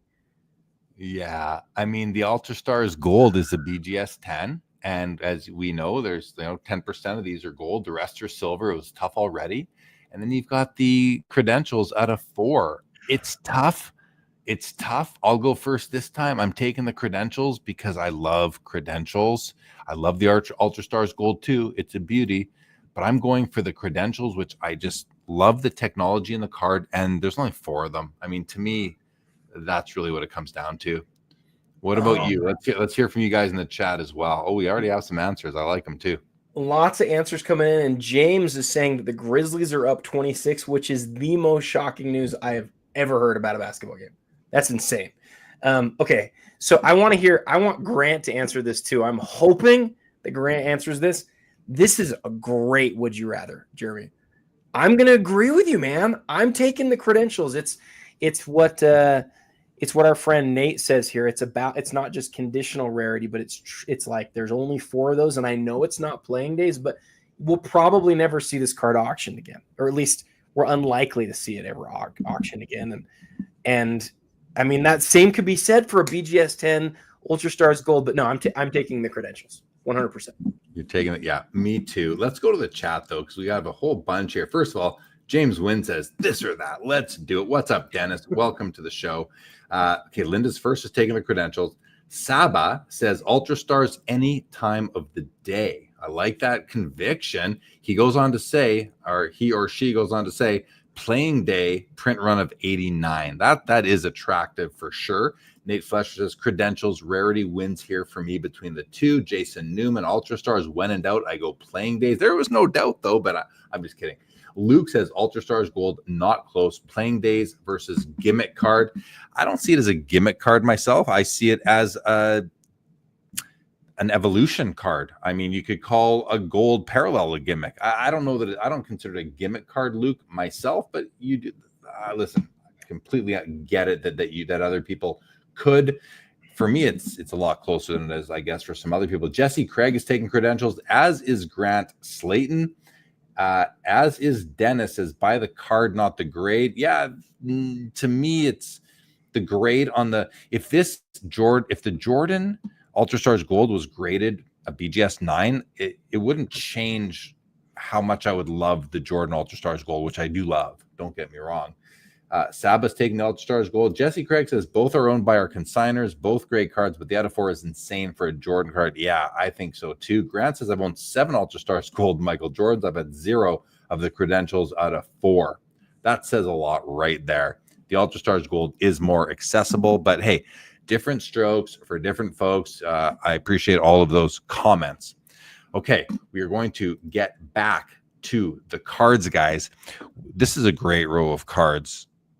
Yeah, wow. Second year exquisite limited logos LeBron James. Great card, Adam. And it's not the 03, so you're going to get it for less money. To me, that is just, such a value play. And I know, Adam, I know what you're going to say. Look at that hollow foil. This thing, right? This thing is absolutely stunning. And a great patch and a great auto. It's a BGS 9, but you're getting 2 extra half grades on that. For a mint, it's a mint plus. It's a half grade away on either corners or edges from being a 9.5 gem mint. This Mario Lemieux 1985 OPG PSA 10, I believe the pop is somewhere between 45 and 50 on these. Maybe it's between 40 and 45, but it's definitely between 40 and 50. Last I checked, 22,500. Mario Lemieux is considered by many to be the second best player ever behind Wayne Gretzky, and by many he's considered to be better than Wayne Gretzky was. If you just consider skill, not all-time career body of work. Great card. I've never owned a copy of this in a 10. I've owned 9s, and I do have a Topps 10, but this is the ultimate Mario Lemieux rookie card right here, and it looks very nice. It looks all sorts of gem mint to me there. Adam, this 97 Upper Deck Game Jerseys Jordan jersey patch auto. This is an in-person auto, I believe, authenticated by Beckett Authentication Services. The auto does grade a 10. The card is an 8, similar to the Steph refractor rookie that we saw the gold auto on. This card, you know, so many people don't want in-person autos on modern cards. If there's pack pulled cards, that's what they want. They don't want in-person autos. But when it comes to Michael Jordan, there's like an exception made. People want the card they will get the card autoed. What are your thoughts on that? This is one of the original cards that people wanted to get in-person autographs for. It's like this, the 86 Fleer. Those are like the big two cards, because this is the card where if you pulled the pack pulled autograph numbered out of 23, that's $1 million card now, right? And so I don't know if every copy is $1 million. Probably even like the lowest grade of that one is probably $1 million card now. So, and what's interesting is this autograph looks way better than any of those autographs do on the original cards, because a lot of them have faded and the autographs bubbled or whatever. This one just looks really nice, strong grade. My question for you is whether you've ever owned that Lemieux in that grade before. No, not the O-Peachy. I've owned the tops and I've owned the O-Peachy. I've owned the tops 10. I still do, and I've owned the O-Peachy in a 9. Several of those, several 9s in the past, and I've never owned it in a 10. There was a time when Brian Gray owned like half the population. I think he owned over 20 of them. I don't know if he still does, but he really believed in this card and was hoarding it. Let's keep going, Adam. We have a long ways to go, and we're 90 minutes in. A beautiful Michael Jordan 04 exquisite patch auto vertical out of 100. I love that card. It's one of my biggest regrets was selling my copy just before the pandemic. An 84 star 101 Michael Jordan PSA 7 with above average eye appeal, top 30% from Fanatics Collect. Great. We're gonna look at this one very quickly. Yeah, see, this is like, why is it only a 7? Of course, we don't know, but if we open this one up, like the edges and corners are so nice on this for the card, and the centering. This is Adam. This is the perfect star 101. It's the perfect look at the centering is exactly what you want it to be, because you just know that it's authentic. And that's how they came. They're almost all like this. This is the perfect copy. And I think it's undergraded, at least from what I can see and understand, guys, that when we make and when I make comments like that, it's, you know, it's looking at it not in hand on my computer screen. I can't move it around in the light, obviously, and look at the surface imperfections, if any. I can see edges and corners. This card, I mean, the top 30, I would almost ask Fanatics Collect eye appeal department, like, why not even higher? Like, why is this not even an S or an E or an S? Like, it looks to be for a 7. This looks like it could be a 9, and I wouldn't have shaken my head at it, Adam. Any thoughts? Well, I just think that, and I don't know if it's right or wrong to be this way, but centering is such a big part of the eye appeal, as far as I understand it, calculation. And so, you know, I love that you said, and you and I agree on this, by the way. I love that you said that the centering is like how most of them were, and that's how you would like one. I feel the same, but that doesn't change PSA's standards. And so I think they say, well, it's a 7 because of this, because that's how we've determined the centering. I'm not going to say whether that's right or wrong. They're PSA. They're the ones who get to say that. But I agree with you. Like, that's a really great looking copy. And I wouldn't have been shocked to see a top 5%, let alone a top 15. Yeah. That's kind of where I'm getting at is I wouldn't have been surprised if that was the top 5 right there. Just a great card. But your point about PSA standards, well taken. But I wonder with this centering, where it would fit in to there. Like, if you were to measure this out, could this get into an 8 because of the centering, or is it literally 7 max based on their specific standards? Okay. 2024 Panini Gold Prism, Jaden Daniels, rookie out of 5, PSA 9. Beautiful, beautiful card. I love the design. Like, this is nice. This is just a nice looking Daniels card, numbered out of 5, $42,000 for the Jaden Daniels. We didn't take a good look at this Jordan here, And let's just take a peek at the patch and the auto. That's such a great patch. Like, that might be one of the best ones. Auto is all kinds of goodness right there. I'm not going to say it's the most beautiful autograph of his I've ever seen, but I wouldn't punish it either. Is the auto graded on the back? It does grade out a 10 as well. Adam, can you take about a minute or so and just address the Jordan and the Daniels if you'd like, and we'll go to the next row? Sure. Yeah, the Jordan 04. I just love it. You highlighted the patch. I looked at that autograph. I mean, it's just as nice of a patch auto as you're going to find, especially numbered out of 100. And then the Daniels, after last year, I think a lot of people are really excited, and being numbered to 5, his Prism rookie, huge card. Huge card. All right. Oh, this Griffey in the middle. I absolutely love it. I love the Skybox Molten Metal Fusion Titanium. The ones out of 50 with the like die cut serial numbers are just amazing. PSA 8, that's a very strong grade for the card, and you can see it's a $10,500. This is among my favorite cards in the auction tonight, Adam. It's not my favorite, but it is among my absolute favorites tonight. Just love it. I have a Cal Ripken Jr. From this set that I absolutely love, and I salvaged in my very recent Joe Jackson consolidation. I'll flash that card again while I have you all here. We also have the SB Authentic Sign of the Times, LeBron James, Michael Jordan autograph, dual auto out of 50, and another dual auto, Brady and Gronk from 2018 National Treasures out of 10, BGS 9.5. It's a pop 4, none higher. The dual auto LeBron and MJ is a pop 8 with 1 graded higher in a BGS 10 pristine. Let's have a look at the autos on this one here. The LeBron and MJ, no longer perfect, I would say. They are, they've seen some sun, but they're still all there, and they are still navy blue. I'll put it that way. And then the Brady Gronk, I mean, look, those autos are still wonderful. Gronk's is a little streaky, but that's not the ink or the card of the sun. That's Gronk. We need 2 autograph grades. One for the autograph, like, survival rate, how the autograph is holding up, and another one for the players, kind of penmanship and pressure and start and stop points and all that. There's so many dimensions to it. How many duels do those 2 have? And does Brady have another teammate who you'd rather have on the card than Gronk? I don't think he does. I mean, Vinatieri was pretty popular back in the day, but he was a kicker, so I don't think there's anyone else other than Gronk. I don't think so either. And I'm not some great collector of Tom Brady autographs, so I don't know, but we do have a lot of people who are on this chat. Does he have other Gronk duels? Like, I don't remember seeing very many, if any. Yeah, don't know. Not sure. I don't know if Grant is he laughing at us or me or with me on that? He's laughing on the end.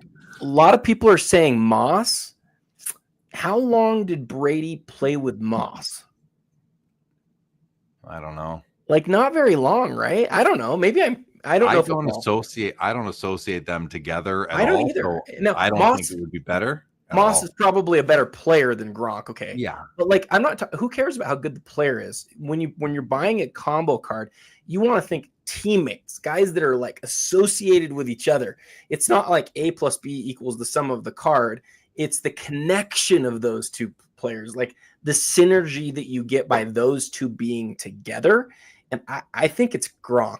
I think it's Gronk by a long shot. Am I crazy? Like, I agree. We just had 3 straight people say Moss, but I think it's Gronk. And I don't know football at all, so maybe I'm wrong. I agree with you for sure. Belichick. Belichick's the answer, but he's not a player. Yeah. Grant says, with you, my friend. And another laugh. I don't know about that. LGC is now piling on and saying he's laughing about you. Okay, LGC, whatever you say. Bleach, I think it has to be Gronk. Belichick, not crazy at all. Appreciate that. Gronk is considered the best blocking tight end of all time. It's Gronk, no doubt. I really, that's my opinion. Okay, keeping on going. 1960 Hemet Cassius Clay Muhammad Ali PSA 9 Pop 13-1 higher. This is a card that I one day do want to own a copy of, because I think that Muhammad Ali has a place in any collector's collection who collects the greatest of all time, and he is the original GOAT. I think we can say that. The Topps Heritage Shohei Red Ink out of 69, BGS 9.5. I love 69 Topps, and this is the throwback to that out of 69 Red Auto. That's a great Shohei card right there. This is an autographed Pokemon Charizard as well, so that's cool for the TCG crowd out there. Adam, you know, I know you only collect basketball, but if you collected the greats of other sports, would Muhammad Ali make your want list? And he would be he's probably a top 5 athlete of all time, right? And so he would have to. This card is one. It's a hand cut card, which I've never been a huge collector of, but I'll say this: this has become the iconic Ali. And you know, you went through that pop real quick, but when you're talking about the iconic Ali, there's only one graded higher. There's only 13 in this grade. It's a huge card. And if you look back at the peak of the market back during COVID, this is a card that had some huge numbers associated with it. I don't know how long it's been since we've seen a PSA 9 move, but those of you who are good with your graphs, that might be one worth looking at tonight. I'm not sure but it might be worth looking at that one. Yeah. If I was in the $28,000 card buying arena right now, this would be, well, now, you know, I said earlier that the Ken Griffey Jr. Molten Metal Fusion Titanium was one of my favorite cards of the auction. Now, this isn't one of my favorite cards of the auction, maybe because, like, while I do want one of these and I will eventually have one, they come up. We see them often. There's not like there's only 50 of them like there is the Griffey. So I still love this card. I think I have nothing against hand cut cards where there was no version that was cut by the issuing company, right? So I love this. And like, let me just say one thing though. We do see it often. We don't see it in a 9 ever. No, never. Ever. That's the story here, and that's why it's as high as it is. Might go, who knows what it'll go to, but like, seriously, go look at the graphs on this card. It's an interesting one for sure. I agree. The condition of this and the 9 is very important. No doubt. I love the image. I just love, it's like a portrait shot, but kind of wasn't meant to be, but they turned it into one. By the way, if you saw me laughing, it's because I was reading Bleecker Street Cards' Giselle comment as the dual autograph. I was chuckling about that one. I hadn't seen that comment yet. That's a good one, Luke. That's a good one for sure. All right, Emmitt Smith Credentials 98 Future out of 56. Sorry, did I say Emmitt Smith? Did I say Emmitt Smith? I think I did. I meant to say Barry. I think I meant to say Barry Sanders. Perhaps my favorite card in the auction is this one right here. I absolutely love these cards, and I would love to add this and pair it with my Shaq from the set. How wonderful would that be? But we're into, half bids are coming through now, 27,750 on that. What a wonderful card. I just love it. Love it. 1998 Flair Showcase Legacy Collection Masterpiece Brett Favre, 1 of 1, an amazing Brett Favre card here, BGS 9.5. And a Kobe Topps Chrome Refractor BGS 9.5, half away from a pristine 10 at $36,000. Let's just see how this one is looking from a greening perspective. And the defender here doesn't appear to be green, but Kobe, I think, is green all over, right? Head to toe, pretty much all greened out, it looks like to me. Hulked, as we call it. And the fact of the matter is, you have very few options to find a copy of this one where that is not the case. So what do you think of this piece, Adam? Well, I think you're right. I think he is green. We don't see very often. We don't see the card come to auction very often, even when he is green, and we never see it come to auction when he's not. It seemed like we saw a lot of these sell again back during the peak of the market, and it has massively slowed down. I can't actually think of the last time we covered one of these premieres where we had a Kobe Chrome Refractor. So it's just good to see one that's up for sale right now. Any thoughts, quick thoughts on Barry and Brett Favre? I thought it was interesting that the Barry was maybe your favorite card in the auction. I'm not shocked by that. I heard, and I can't remember the stats exactly. I heard it's been a long time since we've seen this particular card in any grade for sale. So I know some people are watching that, especially because we've seen some Barrys sell really high. And then on the Favre, it's interesting. Of those three cards that are there, I know it's the least expensive, but I'm so into the 90s one of ones.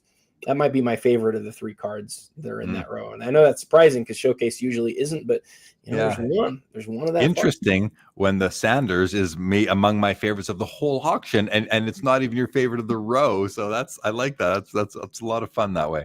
Okay, Tiger Woods, exquisite RPA from 2013. Awesome card, numbered out of 25, BGS 8.5. Not a true RPA, but a tribute RPA.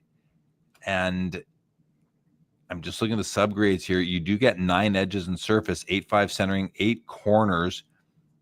Autograph looks to be extremely nice. Yeah, perfect auto, holding up extremely well. The patch isn't exactly the nicest patch. There's no real color to it. Obviously, it's all white. It's what I think we'd call that a napkin type patch, even though it doesn't have mesh. But it's still an amazing piece. The back, tournament used golf memorabilia and an autograph of Tiger Woods. So used. Jesse Craig tells us they are all one color. So you can't improve on this card. And if you happen to be one of the 99 lucky people that have a LeBron James exquisite RPA, and maybe you have the Michael Jordan exquisite tribute, or maybe you have the Gretzky as well. I mean, the Tiger Woods fits in there. I think you need this card if you collect those other ones as well, or you just like Tiger Woods. Big card. I know if I had those other cards, I would definitely want this one here, Adam, for sure. I love it. Messi Mega Cracks PSA 9, $46,000 right now on the Messi rookie from 2004. And then the 97 Flair Showcase Legacy Row 1 Masterpieces, Derek Jeter. It is a one of one. Let's play that game again, Adam. Pick one card on this row. I'm not going to play the game. Are you going with the Jeter because it's a 90s one of one, or are you leaning in another direction on this row? I'm definitely going with the Jeter on this one, but more so not just because it's a one of one. It's the first one of one. 97 was the first year of one of ones, and there were only 3. I double checked this. There's only 3 one of ones made in 97.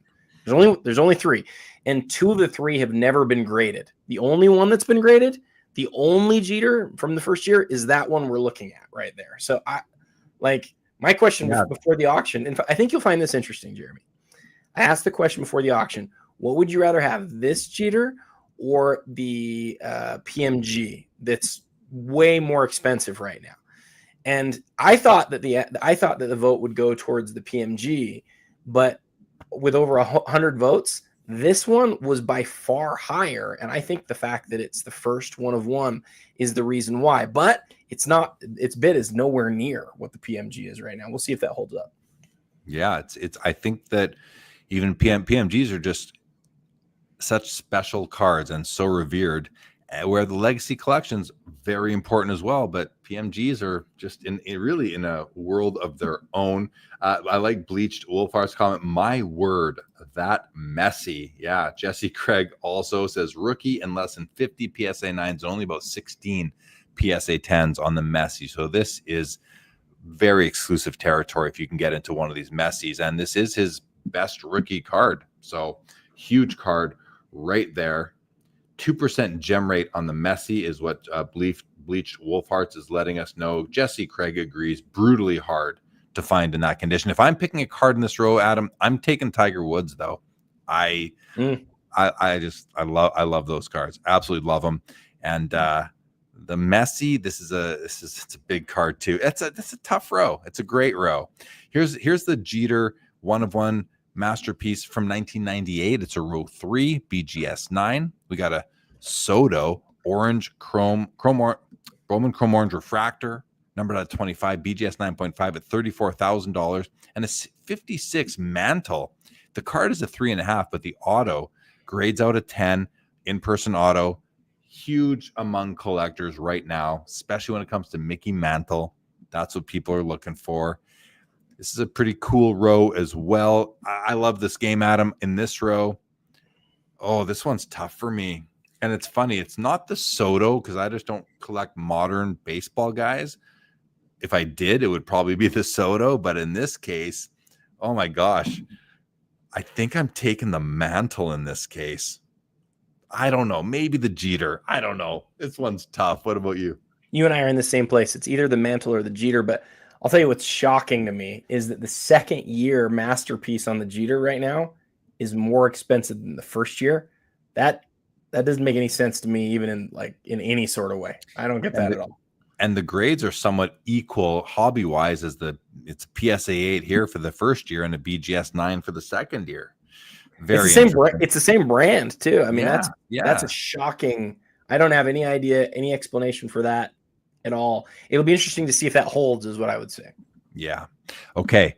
We have a 2003 EX Essential Credentials now. LeBron James rookie, numbered out of 102. It is a PSA 9 Pop 13, 5 graded higher. One of my favorites in the auction. I own a copy of this card. I have one of the 102 copies myself. Love it. Did not have to give it up in my acquisition of my new grail. Is it a grail when you have it? I guess it is. You can own grails. You don't just chase grails. Yeah, of course. I love these. Absolutely love the color, love the design, love again, you've got die cut cardboard, but nice foil cardboard on the beauty. I love this like baby blue acetate. I even like the color of his number and his name. Just love it. It's a PSA 9, $20,000 on that card right now. Adam, great piece. In the middle here is a 2015 limited platinum spotlight Nikola Jokic rookie auto patch 1 of 1. Now, it's not a top Panini brand, but it's still a beautiful card. What can you tell us about this card? And the patch is spectacular. Look at that. 4-color breaks, a little bit of white coming out over there. Great auto. It's a sticker. Is it game used? Does it have those things, kind of the enclosed player worn material? So player worn, maybe not game worn, but player worn. A beautiful card nonetheless. It's a 1 of 1, 25.5. So it's going for some good money. What are your thoughts on the 2 basketball cards in the row? Yeah, to be clear, in 2015, the only 1 of 1s that you're going to get that are game used are there's a couple from there's a couple in Flawless of I think Karl Towns and Porzingis. There's almost none for any player, and Jokic would be one of the last guys that you would think would, because remember, they didn't even put him in National Treasures, right? It's sort of amazing that he has a patch auto in limited. And I think this is one of those cards that people look at and they go, I didn't know that existed. The only way you knew that this card existed is if you are just a basketball nerdy, crazy guy for Nikola Jokic.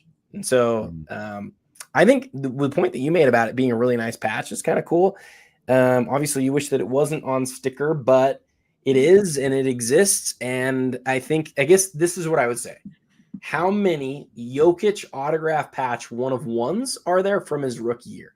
I would want to know that. There's a chance there's only a couple. I can't think of very many at all. And so that's what this is. Yeah. Very, very fair. Grant speaks about it. He says, I almost just megabid that Jokic, but it's a sticker. The card actually shines like crazy, but the scan doesn't show it. So he's very complimentary of the card. Okay. Did you talk about the LeBron? It's great card. It's one that we know well. That's the future variation. What's the grade on it? Is it an 8 or a 9? It's a 9. Yeah, it's the now. The future's out of 1. Oh, I said the wrong thing. My bad. That's okay. Still very cool. We have a 2013 Bowman Chrome Red Refractor Aaron Judge at a 5 BGS 10 black label, 1 of 1, $29,500. Great card. Don't know what else we could really say about that. It's maybe the best Judge card out there. And I say that without knowing for sure. That's why I said maybe, but a great Aaron Judge card right there. Okay, let's go to page 4. I think we should do this or that. Yes. And I'll look at the top of the auction while you're pulling it up. It's There's up. some. It's There's up. some. Okay.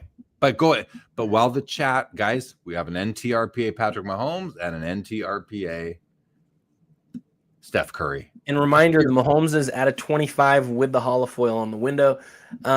We continue to see movement in the Shohei Orange. I said at the top of the show that had a chance to be one of the cards of the auction, and we talked about the great autograph on it. It's now at 170, so over 200 out the door. The SGA PSA 10 out of 10 NTRPA is now at 150, so 180 out the door. And the Steph NTRPA is at 105. And it looks like we might be in half bid territory now, because I think that the Jordan Gold Ultra Stars just had a half bid. Yeah. We have one answer in the chat so far from Linda's First. Says Mahomes. Bleach wants to know if the Mahomes auto is graded. Not sure right now, and I can't flip it over from here. Vintage Card Collector says Steph all the way. So one Mahomes, one Steph. I'm going Steph all the way too. I'm with Vintage on this one. Take nothing away from the Mahomes, and I love that it's out of 25, but I'm going with the Steph Curry all day long for myself, Adam. For myself. Brian R is taking the Curry as well, as Laura is too. All right, only a few participants on this one. We have 127 people with us between all platforms. We should be having a few more comments there, guys. But that's okay. Laura is taking the Curry. Bleached is saying the patch for the Curry. It's the card. You can't pick a patch, Bleach. You got to pick the whole card. You can't just, this isn't pick apart. This isn't pick apart. Luke is taking the Curry. DPZ is taking the Curry. Thanks, guys, for jumping in there. All right, we'll let a few more trickle in. But in the meantime, we are going to go back to the cards, Adam. And, okay. 2003 Bowman Chrome Refractor LeBron James out of 300 PSA 10. It's at $17,000. We have a Pokemon card here in the middle. It's a Gyarados, and we have a 98 Skybox Premium Star Ruby Shaquille O'Neal out of 50. Card I would love to own. I'm a Shaq guy, by the way. At $20,250. Adam, I think we have to go into Turbo a little bit for a page or two to get through more cards. So unless you have something big, can we go to the next row or anything? No, just I would say I would have chosen the Curry as well, for sure. Okay. Oh, we didn't even do. Oh, sorry, I didn't even get your. You're good. You got a lot to think about, bro. Keep going. My bad. Okay, next row we have a Logo Man Shaquille O'Neal, 1 of 1 from 2018 National Treasures. We have a Bowman Chrome Heritage Superfractor Bobby Witt Jr. 1 of 1 PSA 10 with an auto, 10 on both the card and the auto, and a 2024 Topps Chrome Disney Superfractor. This is Elsa. It's a 1 of 1.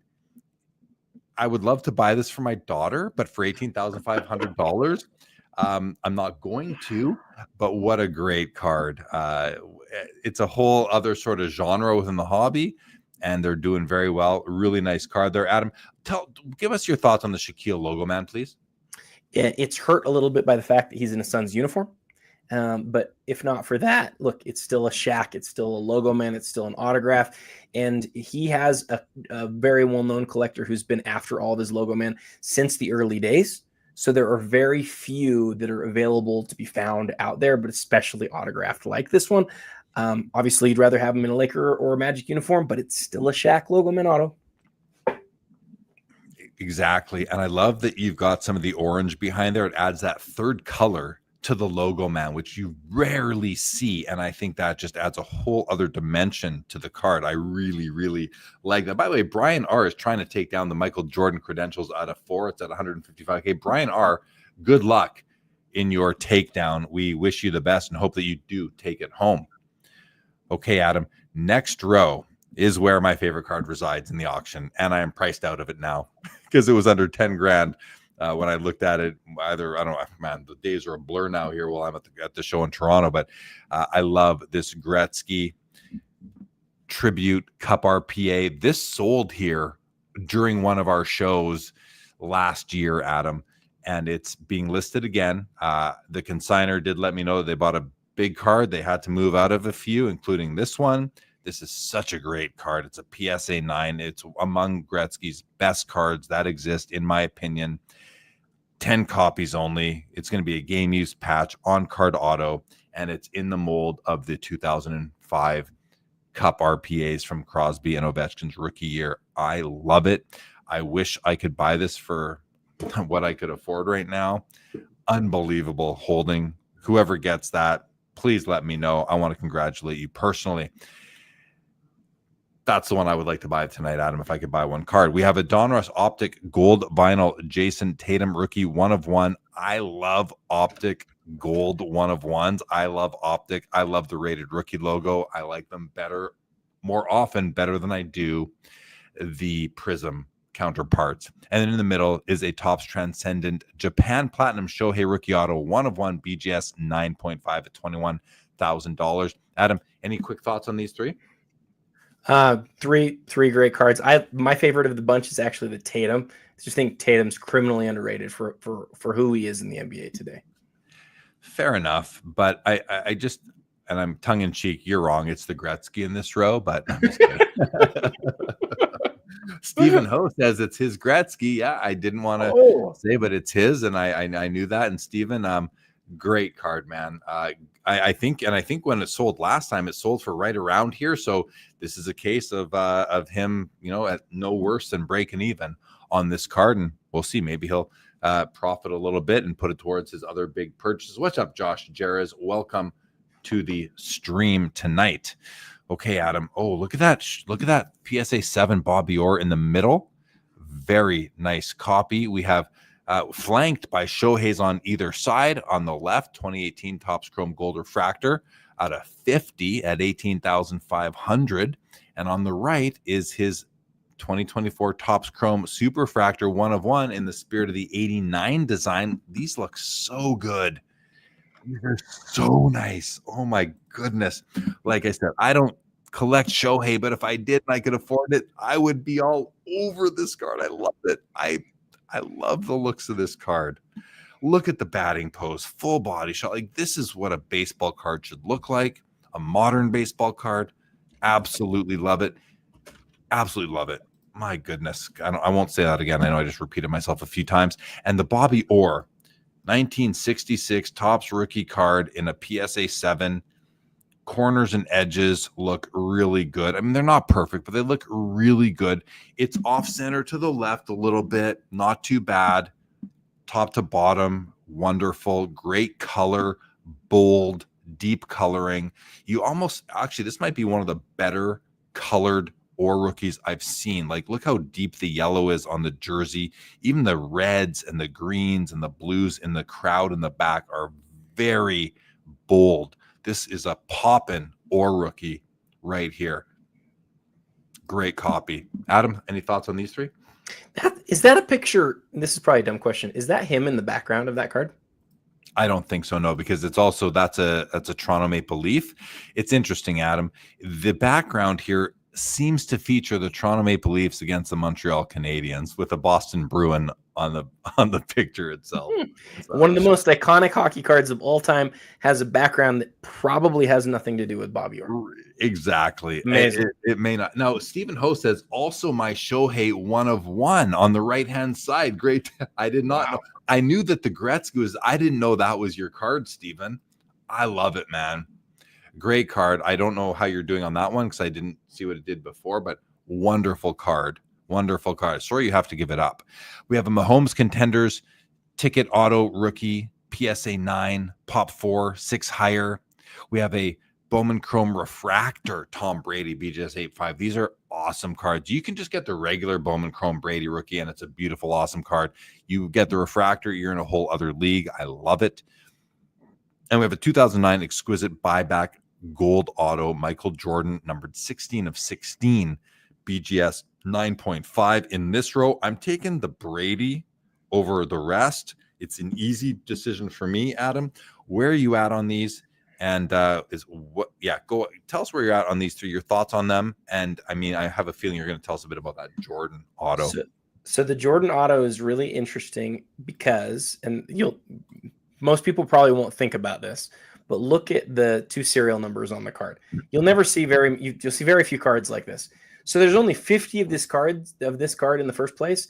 and somehow Upper Deck bought back 16 of the 50. Like, we're talking 32% of the print run was bought back to be autographed. And like, if you don't see that, that's insane. I don't know what to tell you. Like, that is as high of a percentage of a buyback as I can remember on any card ever. It's almost unheard of to have a buyback on a serial numbered card, but it does two things. One, it makes me appreciate like there's a lot of these buybacks, but two, it makes me almost want to go find the regular version of this card because it's so much rarer than the rest of the cards. The rest have been tainted by an autograph. All right. This is a great McDavid card, you guys. Rookie year tribute auto. If you can buy the Gretzky, Stephen Ho's Gretzky, and pair it with this McDavid, this is a rookie year RPA out of 10 when his regular RPA is out of 99. So this is a wonderful card. 13,750. I can't imagine it's game used, but let's just make sure. Photo shoot. It's photo shoot. So the RPA is game used. I believe that to be true. This one isn't. Still a beautiful, beautiful card. On the other end is the Barry Bonds Rubies from 1999 out of 50. It's a pop 6, none higher in PSA 8, 10,500. And I recently was listening to an episode of the Crossover, and they were talking about, they usually, with Josh, with Josh Cardboard Chronicles and Chris Hoge, and they often only talk about basketball, but they were talking about baseball in this episode, and they were talking about Barry Bonds. And Josh made the comment, Adam, where he said, like, who cares about the steroid thing? And I've thought similar things about that. And I really thought about, like, you still need to be able to hit the ball. You still need the talent to put bat to ball. Anyway, I've been taking I look at some Bonds cards lately. A friend of mine picked up a nice Bonds card recently, and I just think it was a great addition to his collection. And I think that this is I have the Griffey from this set. I love it. I would have no problem pairing it with the Bonds. So I love it, Adam. What do you think? Well, Bonds is, I love the comment. I think Bonds is obviously like one of the all-time greats. And then you talk about steroids, and that's interesting. To me, I always think about popularity first. I don't think about how great a player was nearly as quickly as probably most collectors do. I think about popularity. And Barry Bonds is just not very popular, right? He had a lot of people who really didn't like him. He's kind of a grumpy guy. Even when he was doing it, people were sort of like, oh, man. And you juxtapose that with McGuire and Sosa and what their chase was like, and those guys were so beloved, right? But people didn't like Bonds then, and I think a lot of people don't. I'm not saying he doesn't have any fans. I'm sure he does, but he does. From that perspective, the Griffey doesn't come close to Bonds in a lot of ways, but from a popularity perspective, he sure does. If you look at stats and career accolades, like Bonds could be considered the best player of all time. Amazing. Yeah. Thank you, guys. I was probably confusing the McDavid with the Crosby. A couple people, Steven and Linda's First, do say that the McDavid RP is not game used. So thanks for that, guys. Bleach Wolfart says Josh isn't wrong. The steroids didn't swing the bat. No, they might have given him a little bit more like bat velocity sort of thing, but I don't know. You still have to connect the bat to the ball. But anyways, this isn't about Bonds or not, just that he has the stats and the accolades. And if you can get past those steroids, I guess you're going to be wanting some more and more of his cards. Okay, another Michael Jordan 09 Exquisite Collection Patch Auto. Now, I said another, but this is the same design, but it's not. The other one was 03. This is 09, Adam. I didn't realize that they reused the design. What's the story behind that? So it's a different image, different picture. It is a different image. In 2009, Exquisite reused all of the old beloved designs. So like limited logos, looks like, I think it's 05 limited logos. And each of the inserts did, because this is right when Upper Deck was losing their license. And I think basically they were in a situation where they were like, either we're going to get one last year of Exquisite out and use all of these materials that we have, or we're not. And so they expedited that by basically borrowing from previous years' images. And now, I mean, these cards are just as beloved. The great thing about 09, and that is massively different, is that print run. There are half as many from 09 as there are from 03. Yeah, I much prefer the 03 from an aesthetic perspective, but maybe I'm more used to it. And this is just the one color patch. Let's have a look at the auto. It's still like a card that you need if you collect Jordan Exquisite RPAs, and you might get this one cheaper than the 03 because it's 09, 6 years later. That auto is wonderful. Absolutely Really nice. wonderful. And it's a true mint plus. You're getting 2 extra half grades on that card as well at 20,000. Here's another Giannis NTRPA at a 99 with another unique patch, BGS 910 on the auto, 21,000, and an Aaron Judge Bowman Chrome Draft Gold Refractor at a 50, BGS 95 at 23,750. Here is the Derek Jeter Molten Metal Fusion Titanium. You could pair this with the Griffey if you'd like. It's a PSA 8.5. These are just awesome cards. And right beside it is the Griffey Premium Skybox Premium Star Rubies out of 50 from 1999. I love this card. I own a copy of this, and it's among my favorite cards in my whole collection. When I bought this card, I bought this card from Fanatics back when it was still PWCC. I think I bought it in December of 2023 maybe, or 22. It was right at the end of the month, I remember, and I couldn't stop looking at it. I just love it, and to this day, like, I think it's the perfect Rubies card. I love how the jersey, it's like the color match with the bluish aqua colored background. The Ken Griffey Jr. pose on this card is just wonderful.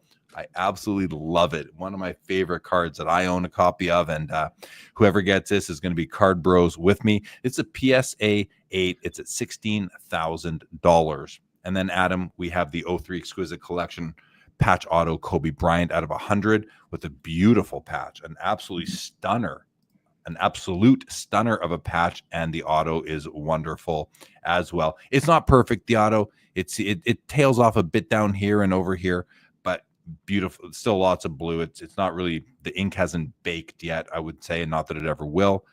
I love that patch though. Adam, $25,000 on that. Let's hear your thoughts on let's hear something on all three of these, if you don't mind. Well, the thing that somebody said earlier that made me think is, what's the other titanium up right now? Is it Griffey? Is there a Griffey titanium? It's Griffey. There's a Griffey. Yes. And somebody looked at it and said, man, isn't that price really good on the Griffey? This is one of those sets that hasn't caught up to basketball as much. The PMG's caught up in a lot of ways, not totally, but a lot closer.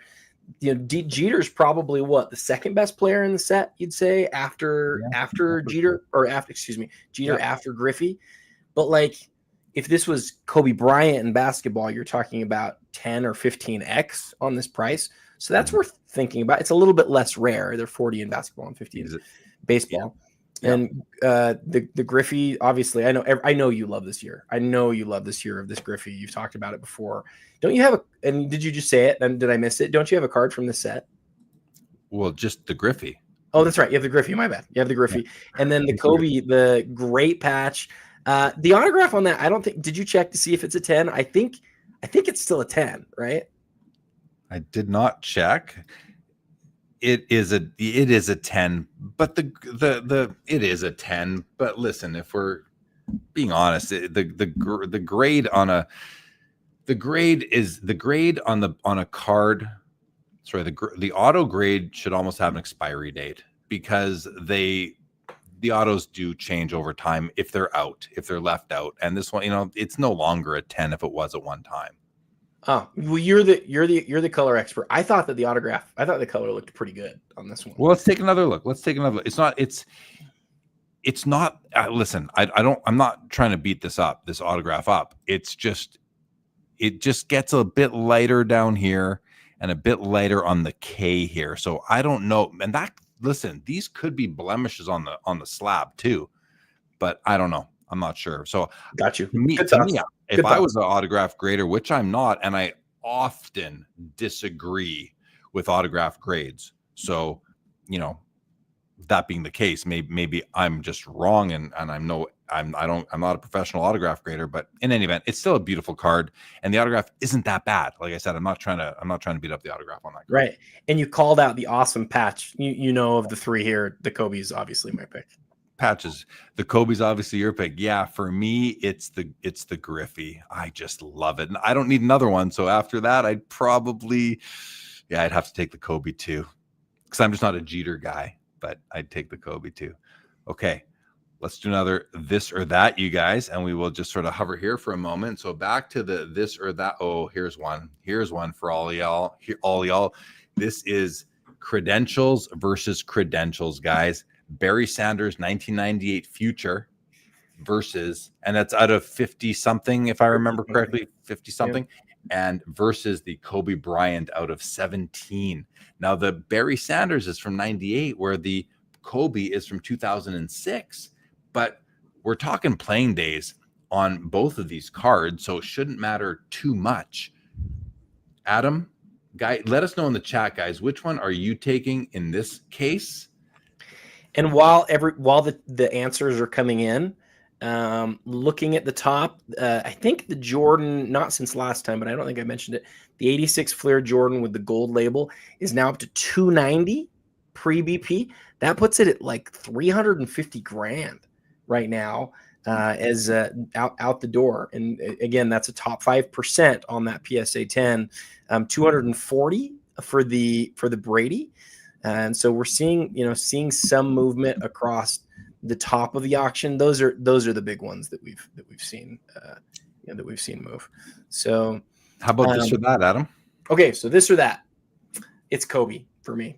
The difference between 17 and in the 50s, and obviously I'm a Kobe collector, so for me it's Kobe by a pretty good margin. You know, I'm going Barry Sanders here for me, and I love both, but I'm going Barry Sanders. But when you mentioned the print run, it made me double check myself and think, well, maybe I would take the Kobe, but I just can't do it. I just love the 98 credentials so much. And I mean, I've got some credential. I could buy either of these cards and have cards in my collection I could pair them with. I love pairing cards, guys. Call me crazy. I love pairing cards. But I would take the Barry. Did you look at the prices right now? No, what are they at? They're so close. The Barry's $28,250 and the Kobe's $27,500. So we're talking about $750 off right now. This is a good one. It's a really good one. Okay, I'm glad. Because I create these this or that's, guys, and Adam doesn't see them until the show, just when you guys do. Okay, Kinger has taken the Barry Sanders from 1998. So is Linda's first. So is Not Funny. By the way, your name is Not Funny. I like your name, actually. Bleached Wolfheart's Barry. Watching him was like poetry in motion. Robert Scott, who I got to see today, is taking Barry Sanders. Bleached Wolfhearts. Not that Kobe wasn't, but it's Barry. I'm not sure what that's about. Sorry, Bleached. Dennis is taking the Valentine's Day card, but I'm a Kobe guy, but he likes the Barry in this case. Joe Perot. Sanders looks nicer, but I take the Kobe. Professor is taking Kobe. John is taking Barry Sanders. Grant Slayton is taking Barry Sanders. Jay-Z says, Jay-Z, quiet you, Jay-Z. How are you, buddy? Says, I'm crazy. Saba is taking the Barry. Agree. Looks too OG classic. Jay-Z is taking the 98 OGs. Linda's first says, I'm right there with you, Jeremy. Pairing cards is cool. I can't help myself when it comes to it. Linda's first. And Stephen Ho is taking the Kobe 17 of 17. So nice little split there, Adam. What do you think? I feel like Grant Slayton is saying Barry and then he's going to secretly go bid on the Kobe. That's that wouldn't surprise me. Okay. All right. Next page here, guys. We've got a Flair head of the class Nowitzki, Carter, and Jameson Logo Man patch 1 of 1 from 2004. Triple Logo Man at $7,250 with Nowitzki and Carter. I mean, that seems low to me right there. We have a white sparkle Jokic rookie PSA 9 at $29,500. It's a pop 5, none higher. I love white sparkles. I think you guys probably heard me say that last month as well. And a 2017 select tie-dye Mahomes rookie patch auto out of 10 PSA 10 pop 3 at $24,500. Adam, let's go quick if we can. Okay, I will. I have lots of thoughts on at least two of these, but I'll make them real fast. So the 04 Flare set was really innovative. So keep in mind this set's over 20 years old now, and at this point, this set had logo men cards and it had letterman cards, and it was like a one pack per box Flare product. It was really different than the other Flares that had come before it. I remember I opened one. I saw that. I opened one pack of this stuff and I got a triple patch card that was another one of these. This is a draft class. These were the three best players from this class: Nowitzki, Carter, and Jameson. But Jeremy, think about this. Remember when the triple logo man of LeBron went for like millions of dollars? This was that same idea, but like 20 years, in the past. Like, this has been done for a long time. The one thing they got wrong, they didn't put the players' images on it. That does hurt it, but I'm with you. I think that this is a great price for this. I have considered bidding on it myself. And then the other thing that I'll say real quick is for Jokic, don't forget, this is the premier inaugural issue of the White Sparkle. 2015 was the first time they did it, and the cards are really rare. There's probably about 18 to 22 of this card in existence. And I love it. It's the first year White Sparkle. I just love the card. I think the White Sparkle goes so well with his uniform and the colors. Love it. Okay, let's keep on going. A Mantle signed 58 tops with the auto grading a 10. We've got the 15 Prism USA Black LeBron James 1/1 BGS 9.5, and we've got an SP Authentic Profiles Jordan out of 100 BGS 9 at $8,000 here. What's your favorite card of the three, Adam? Profile. Used to own the Jordan and I miss it. I'm gonna go with the Jordan. The profile, yeah, me too. All right, we have a 2011 Fleer Retro PMG LeBron James out of 150. We got a Kobe Auto 1/1 from Flawless 2013, and a Michael Jordan Ultra Platinum Medallion PSA 10 Pop 6 at $12,500. The Kobe is running away price wise in this row at $26,000. Easily the card I would pick from this row. I like some platinum medallions. I'm not a fan of the design on this platinum medallion at all. I like the picture of Jordan on it, but the background, these arrows, the step it up here, the platinum medallion edition there. Are you generally not a fan of subset cards? I can't say that. I just don't like the design. Take off the blue, the green, and the pinkish purple, and give me the platinum, that black and white background with his name, and I love this card. Take off those arrows and the step it up piece, and I love this card. Those to me are just kind of like, I don't mind the colors. I wish that it had more of the platinum. Says the guy who can't see the colors. I'm just kidding. I can. To be clear, I can see colors. I just can't see as many. I can't see as many shades as you can. But point taken. The thing that they got wrong though is that there's not enough of the holofoil. It's not holofoil. Whatever that foil is that they used on to differentiate the platinums this year. There's not as much of that on this card, and I think that's what is missing. Yeah, agree. Another Dimensions Michael Jordan out of 100 from 97, a BGS 9. Cool die cut pattern there. We have a beautiful 61 Mantle PSA 9 at $16,500. Beautiful portrait image of Mantle with a bat over his shoulder, similar to 52 tops. That's a great looking card right there, and one that I've never just looked at and thought I loved it before. So, you see something new. It's one of the problems with this hobby. When you just see so many cards, you just want to buy like all of them. What would you rather have, that Mantle or the autograph we were looking at earlier? This one. Yeah, I'm not an IP auto guy. Like, I like that Curry we were looking at earlier, but yeah, I'll find my Mantle auto on something else personally. Okay, Panini 1 matchless bronze Brady auto 1/1. That's pretty cool. Nice surface on these. This Steph patch is amazing. I really like the patch on this Steph card here. And the auto is very nice. $9,000 for the Panini Spectra Superstar Black Prism Steph Curry BGS 9. And a Michael Jordan PSA 9 86 Fleer rookie that looks to be perfectly centered. That's perfectly centered. I say that pretty quick, but that's a perfectly centered. Like, am I wrong, guys? Is this not a perfectly centered PSA 9 Jordan 86 Fleer? Like, does this have eye appeal? No eye appeal. There must be something stopping it from is eye appeal, is this too modern for an eye appeal sticker? No. We know that 86 does eye appeal. They do. Yeah.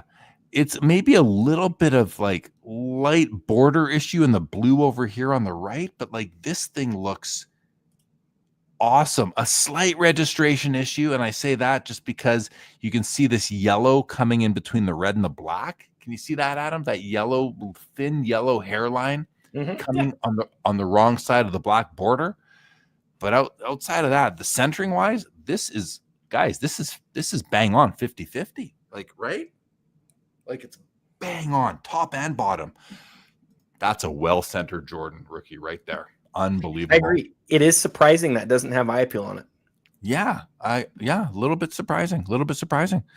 I love the staff and the Brady auto is very nice too. Can we keep going? Let's do it. All right. The Jeter Ruby's like my favorite Griffey card. I don't like the pose of him as much here, but it's a great pose. Man. Still. I totally disagree. Well, no, you don't disagree. You just have a different opinion. Here, let me just tell you what I like about it. I like that, first of all, it's like he's jumping over a player. It looks like to make a double play throw is what's going on here. That is awesome. And you see the player down. That is awesome. Listen, Adam, I'm going to kind of retract my comment. It's an awesome action shot, action picture. But I like the way Griffey fills out the cardboard canvas better on his card. That's it. That's all I mean. So this is a great shot. And you're right. I shouldn't have said I disagree, because you're right. You can't disagree with whether you like it or not. You didn't say it's a bad thing. And so I get where you're coming from there. I've always seen this this Jeter, Jeremy. And I thought that is so awesome that it's like so in action as he's making the double play. I've just always loved that image so much. So cool. Such a great image. Yeah. We have a PSA 10 second year Wayne Gretzky OPG card, guys. This is a big card. It's I've always said this. I almost think it's nicer than his rookie card, just from a design and an image perspective. I love the rookie card. Don't get me wrong. It's super iconic, but I love the second year Gretzky as well. This is a low pop. I don't know what the pop is, but this has PWCC eye appeal top 15%, 28,250. It's a low pop card. It's a great card. Looks like the timer's there we go. Just got a bit on something, but we were down to 20 seconds there. And in the middle is a 1999 Upper Deck Final Floor Jordan Relic Auto 1 of 23. It's a PSA 8 Pop 2 5 graded higher, Adam. Great card. Like this is just such a great piece of cardboard here. Love it with the floor, the final floor there. Amazing. Take a look at that auto. The auto looks absolutely stunning, and look at this. I know there's a few different versions of this card, Adam, right? This is FF2A. Yes. Look at the picture of MJ. Like there, he's all business. Look at the beautiful piece of floor, just a nice tone to the wood, and the autograph is just glorious. 1 of 23. This is such a great card. Go ahead. You'll do it more justice than me. Well, just sadly, we've seen so many of these where the autographs are faded. This one's really nice. And so they didn't put an autograph grade on it, probably because it's got a little bit of bubbling. But I'm going to tell you, that's one of the nicest autographs you're ever going to find on one of these. I didn't even notice that. Maybe a few little. Just at the toward the very end, but it's so minor. The very end of his first name, there's a little bit, but but that's wonderful. And I've seen so many of those that are faded. Like 12.5 seems really cheap to me. Like I don't know, the final floor, that's a game used floor. Like that's such an amazing card. I love this row. I love the row. Oh, I love the row. Who's ever said that before? Okay, we've got a 69 Topps Kareem Abdul-Jabbar, back when he was known as Lou Alcindor. It's a PSA 8. Let's take a quick look at those side. Yeah, it's almost perfectly centered. It's a little bit to the right, but just a blazer of a copy right there. Look at the color. It's great. Edges and corners are beautiful. We've got a second year of the Cup, limited logos Wayne Gretzky out of 50, BGS 8.5 with a disgusting patch. And disgusting is usually a negative thing to say. In this case, when we're talking about patches, you call a patch disgusting, you are paying it a heavy compliment, and that's what I'm doing right now. Disgusting patch. Great auto grades out of 10.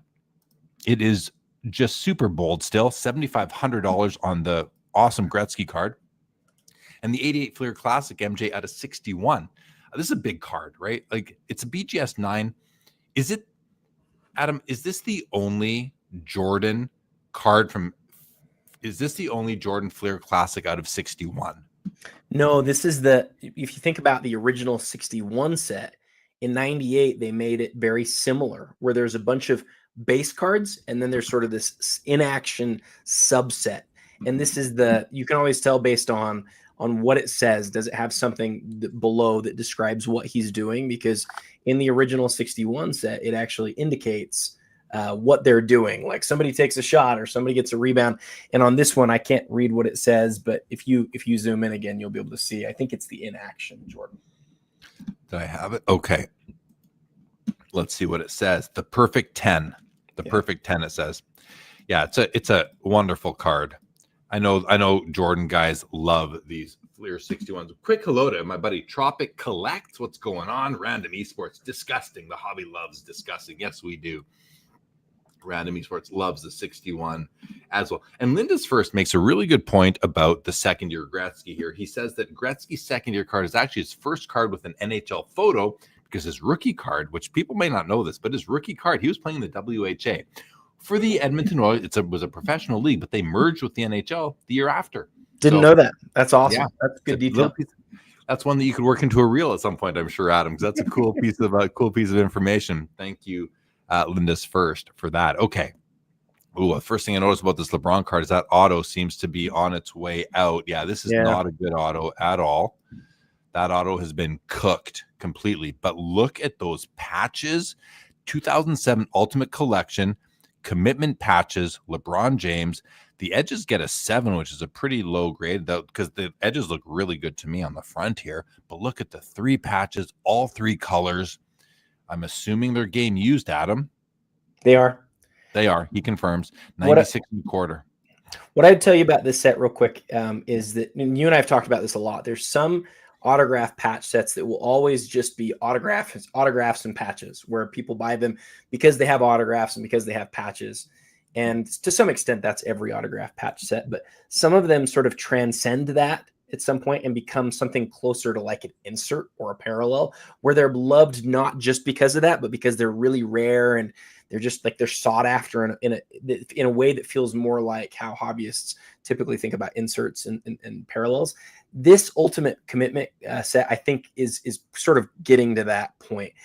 If your guy is in this set and he has that patch auto out of 10, that's a beloved card for the player collectors that have their guy in this set. So it's really a shame on this one that LeBron's autograph is really, like you said, it's like it's on its way out. I like how you put that. But I always try to point out the positives on these things. You're never going to find a copy of this card at this point, probably cheaper than this one, because the autograph's as bad as it is. Yeah. Yeah, the patches are great. Yes, you mentioned the positive. You can buy it cheaper because of the autograph, but you have to be comfortable with having some faded autos in your collection, and many people are. You know, I'm not, but many people are. So, 96 Thrill Seekers, Michael Jordan PSA 10s at 23.5, a really cool looking card. And then we have the Flair Showcase Legacy Collection Row 1. It's numbered out of 150. It's a PSA 9, Pop 11, 3 higher. It's at 18,250. Adam, pick a card in this row. Which one are you going with? I know. I'm going Thrill Seekers. How about you? Man, that's tough. I didn't realize that the Thrill Seekers, even in a 10, was that expensive at this point. Me neither. I didn't realize that. I mean, I'm not a huge fan of the Showcase Legacies just because there are 3 of them, but it's the first year that they made serial numbered cards. I would take the Legacy over the other 2, I think. Yeah, I would take. I think the Thrill Seekers is just such a. It's got that. It's got some jambalaya tone to it, if you will. Totally. Oh, look at this row. 3 2009 Bowman Chrome Refractor Mike Trout. We got the orange out of 25. We got the blue out of 150 and the X-Fractor out of 225. Prices are all in line what you would expect. Bids are as well. I think we could say they are 295s. This is a 10 with a Beckett Authentication Services authentication on the auto, but I do believe this is a pack pulled auto. So I don't know why it's BA. Please see the third image regarding the BAS auto. Oh, maybe it was a re-autographed or something like that. You guys can check for yourselves on that. That might be the case, which wouldn't. Well, no. Let's go see what the third image says. A prior owner of this card had the original autograph removed and arranged for Mike Trout to reapply a new autograph in person at a date that was post-manufacturing. Beckett has reviewed the autograph for authenticity and awarded a 10 assessment. I love that about this card. I think that adds to it that, listen, well, hold on. Let me retract for a moment. Optimally, I want the card autoed at the time of manufacture. This is kind of like the next best thing. If the autograph was fading and they cleaned it and had them re-autograph it, I'm okay with that. To me, it's still a wonderful card. Adam, what do you think about that? Boy, this is a long conversation. No, we don't have time. You literally have 30 seconds. I better not go for it. You keep moving. Okay, let's do it. Let's see you do a reel on it at some point, then, because I'd love to hear your thoughts on it.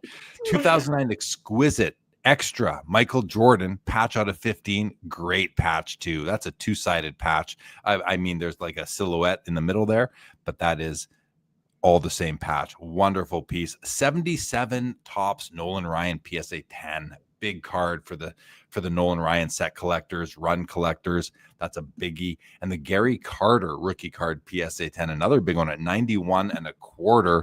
If I'm picking one card in this row, while I would love to get the Nolan Ryan, I'm probably taking the MJ. I'm probably taking the MJ here, Adam. What do you think? Me too. Definitely. PSA 10, second year Larry Bird, first solo card. I love it. Used to own one. Had it paired with the Magic second year from 81. Don't have them anymore. Would love to add them both. 75 tops, Pete Rose, PSA 10 at 10.5. I mean, 75 tops is just so classic. And this is one of the weirdest looking cards, Adam. The 1998 Ultra Platinum Medallion Dirk Nowitzki out of 66. It's a PSA 10. And I just mean like the image of him. This must be a draft day picture of him here. What any comments on these three? Because I don't have much more to say. The story on the Nowitzki is that it's a PSA 10. I think one of these sold for quite a bit, like a year ago. Pop 4.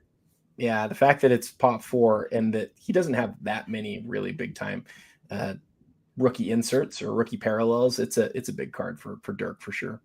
Here's another big Dirk card, 98 Essential Credentials. Maybe my second favorite year of Essential Credentials are these ones. I love how the gold lettering of the name casts a shadow of the name. Like look at the shadow. It really gives the card so much depth. And this like streak of foil here, again, adds so much character to these cards. I just love the 98. Are we done? Nope. No. I love the 98 Credentials, and the Nowitzki is just a great looking card right there. We have an NT Hollow Silver Justin Herbert RPA out of 25, and we have an Exquisite Collection LeBron James auto patch out of 5 with patches and jerseys on card auto, PSA authentic. Adam, any thoughts on these three? Oh, I like both the Dirk and the LeBron. Which of the three there do you like the most? I'm taking the Dirk. It's not even close for me. Really? Yeah, for me. I like the LeBron as well, but I'm taking the Dirk. Yeah. I'm taking the LeBron because I thought it was 04. It's 06. Gosh, that's close between that and the Dirk. I don't know. Toss up for me on those two. Fair enough. Continuing on, there's a Kobe Legacy Collection Row 0 out of 150. It's at 15.5. We got a Bobby Witt Jr. Gold Refractor from Bowman Chrome. It's a Prospect Auto out of 50.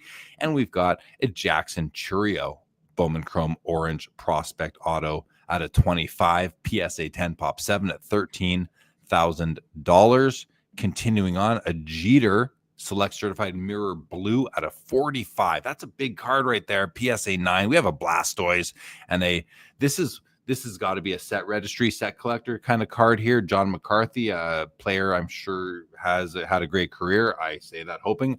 I don't know who he is, but it's a PSA 10 Pop 3. So the 61 Fleer set collectors who are competing on the registry need this card in this grade. Only 3 can have it, so it's going to command a big dollar. And let's face it, when it comes to vintage basketball collectors, they have more money to spend on their set registry pursuits because there's only 2 vintage sets before 68. before 69. So, right, 57 tops and 61 Fleer, that's all they have. So they can spend more money on these cards and drive these prices up, Adam. Any thoughts? Yeah, we saw a bunch of 69s in high grade like a couple of years ago, and they just went bananas, like such high numbers. They were all in the weekly auction, and they were crazy amounts. So when I've seen 61s and PSA 10 since then, I've been really surprised because look, there's 3 of these. It's a small set. I think there's like 130 total PSA 10s across the whole set. So I would think that this would be way more expensive than it is. But what that tells me is there's really a battle for the 69 set in the highest grade. And apparently in 61, it's not as fierce, which I would have thought was the other way around personally. Another Michael Jordan PSA 9. This one does have above average eye appeal, and it appears to be not as well centered as the last one. Okay, hold on. Let's just take a quick look here, a better look. Sit back a little bit. Well, this is actually very well centered also. I think it's a shade to the right, though. I think when I look at the border here, I think it's a little bit bigger than the right border. I don't think it's as well centered as the other one was. It's a PSA 9. It looks really good otherwise, and the registration is better than the other one, which I think would affect the eye appeal. So no argument there. I love the 78 tops, Reggie Jackson. Look at it, similar to the Griffey rubies. Look how he kind of fills out the card, even though it's not full bleed at him, with both legs at either end by each border. What a great kind of the end of the swing image of Reggie Jackson there. And we have a Bryce Harper prospect auto at a 150 blue refractor from 2011. In this row, Adam, I mean, it's hard not to take the Jordan and the value for sure. But I do love the Reggie Jackson there. Any comments? I'd love to know the pop on the Reggie, but without knowing, I think I'd take the Jordan rookie too. It's going to be pretty low. It's going to be pretty low. I love this Max Verstappen Red Bull card with the auto. It's a 1 of 1. Like, that is about as good as you can get for a Red Bull Verstappen patch right there. Absolutely love the card. Topps Dynasty F1 George Russell RPA 1 of 1 suit zipper jumbo patch. Like, the zipper from his racing suit is in the card. I don't know how you beat that. That is just so darn cool. What a great pair of cards this is, right? They're both from Dynasty. This, obviously, the Russell's graded, the Verstappen isn't, but this Verstappen card, to me, I don't know if there's a better no, I haven't seen all the Verstappen cards, but I can't imagine there's a better one out there. And we have a dual logo man, Vince Carter, Richard Jefferson, BGS 859 on the autos, 1 of 1. Adam, give us some thoughts here. Second year of dual logo man autos ever made. 2 teammates, 2 really good players too. And if you look back to that set, a lot of the guys that made that set didn't end up doing much. Both RJ and Vince were both pretty good. Vince was obviously really good. Another Stephen Ho card is the Max Verstappen. Steven's selling a bunch of good stuff. I want to know what kind of Ferrari or Porsche he bought. That's what I want to know. You are selling some amazing cards tonight, my friend. Joe, and we're 3 hours ahead of you, Joe. Joe Perot from Santa Cruz. Also his Russell first year 2020 Topps Dynasty card. So Stephen Ho is bringing in a lot of card money here to go spend on other cards, Stephen. Okay, let's go to the next page, Adam. Just going to close up some of these windows and this one as well. Okay, we're nice and clean now. We're going to finish this page first before we do another. So we're running out of time here. This Gretzky limited logos Rangers patch numbered out of 10, guys. Only 10 of these limited logos on card auto. Nice thick Sharpie there. Perfect auto. It's not graded, but it's obviously certified authentic. A limited logo is usually out of 50. Gretzky has limited logos out of 50, and I'm just racking my brain right now thinking, has he ever had one out of only 10? And I don't want to say he hasn't. I just can't think of it right now. But for the Rangers, probably not. He has limited logos. I believe his 2007 limited logos is out of 5. I think that's the case. Did you see Steven's note? I'm already excited to know what he bought. There we go. There we go. I love this. This Gretzky limited logos is a wonderful card. 10,750 on it right now. We have a Bo Nix Black Finite 101 right there as well. PSA 10. Adam, any quick thoughts on these? No, I love your notes on the Gretzky. That was awesome. the Gretzky is a phenomenal card. Would love to add that to my collection. Two more great Gretzky's here. First of all, we've got the 85 O-Pee-Chee PSA 10. Now, one of these sold not too long ago for, I believe, $12,000. So this one at $4,350 is underperforming relative to that one. It's also a Pop 21. I know because I have a copy of this card. So, having a copy and seeing the last one sell for 12, now we're at 4,350. It's a little bit disappointing for me, but there's still time. Maybe there isn't. We will see. Maybe this card sold for too much last time. We will find out. And then we have the StarQuest Gold PSA 7 out of 100. It's a Pop 2 with only 2 graded higher, making this one of the 4 best copies in a PSA slab. And it is StarQuest Gold. These are big cards. I'm a little surprised that it's not higher. But then again, when I think about what they've sold for in the past, I think they do around that 4,000 to 5,000. So maybe I'm not that surprised right now. And a Ty Cobb Philadelphia Caramel E95 SGC 4.5 in the middle here. It's a Ty Cobb we don't see very often. At least I haven't seen very often. It has exceptional eye appeal. That's top 15% as well. And let's just take a quick look at that. It's beautiful. What a nice looking card. You can see Ty Cobb in the face there. Well, you're supposed to be able to, so no doubt you do. But I love the Gretzky's on either end here. I've never owned the StarQuest Gold Gretzky, and maybe one day I will. I wouldn't say it's super high on my want list, but maybe I will. But the 85 O-Pee-Chee is a wonderful card that I'm going to miss because I'm not going to have mine for much longer. So. Sad day. I was just going to say about the Gold StarQuest. This is another one of those sets where other sports haven't really caught up to basketball, because if that's a Jordan, that's a 6-figure or close to 6-figure card, especially in the highest grade. Reminder here that these came out of the lowest of the low end packs at that point. Collector's Choice slash UD Choice is what they were called that year. $1 a pack stuff. A lot of kids opened them. A lot of these got lost. So if you go look at gem rate and do a combined pop search, like, you're going to see there's probably like 10 or 15 of these ever that have been graded. It's a really rare card, and I'm kind of with you. I'm surprised that the market doesn't value it for more than it does. Yeah, I am too. And it looks pretty good for a 7. Oftentimes it's not perfectly centered, but they're often even more off center. This one is decent. Like why I'm saying that is because oftentimes on this card, you will see that this little point here is like a lot closer to the border. And this one has, it's not perfectly centered, but it's very well centered. The only thing I don't like about these cards design wise is the UD Choice logo here. I think it's such a cheap looking logo, and the card itself is pretty classy with the gold and the lines coming off in all the different directions. If you just deleted that logo from the card, I think I would like it a lot more. That goes for all StarQuest Golds, by the way, for me. Okay, next row we have another Shohei Ohtani. This is a red refractor out of 5 with an autograph, which we've seen some of his big autos. This is a much smaller autograph for Shohei, Adam, like much less detail in that one versus specifically one we saw earlier. Here's a dual autograph, Gretzky and McDavid, both in Oiler uniforms as you would want. 25 copies produced. It's a Pop 2, and you got 10 on the card and 10 on the autograph. A huge dual auto for hockey collectors, and a 2015 National Treasures Colossal Prime Patch Auto Kobe Bryant, 10 of 10, BGS 85, $16,500 on this. I own one Kobe card. This is one.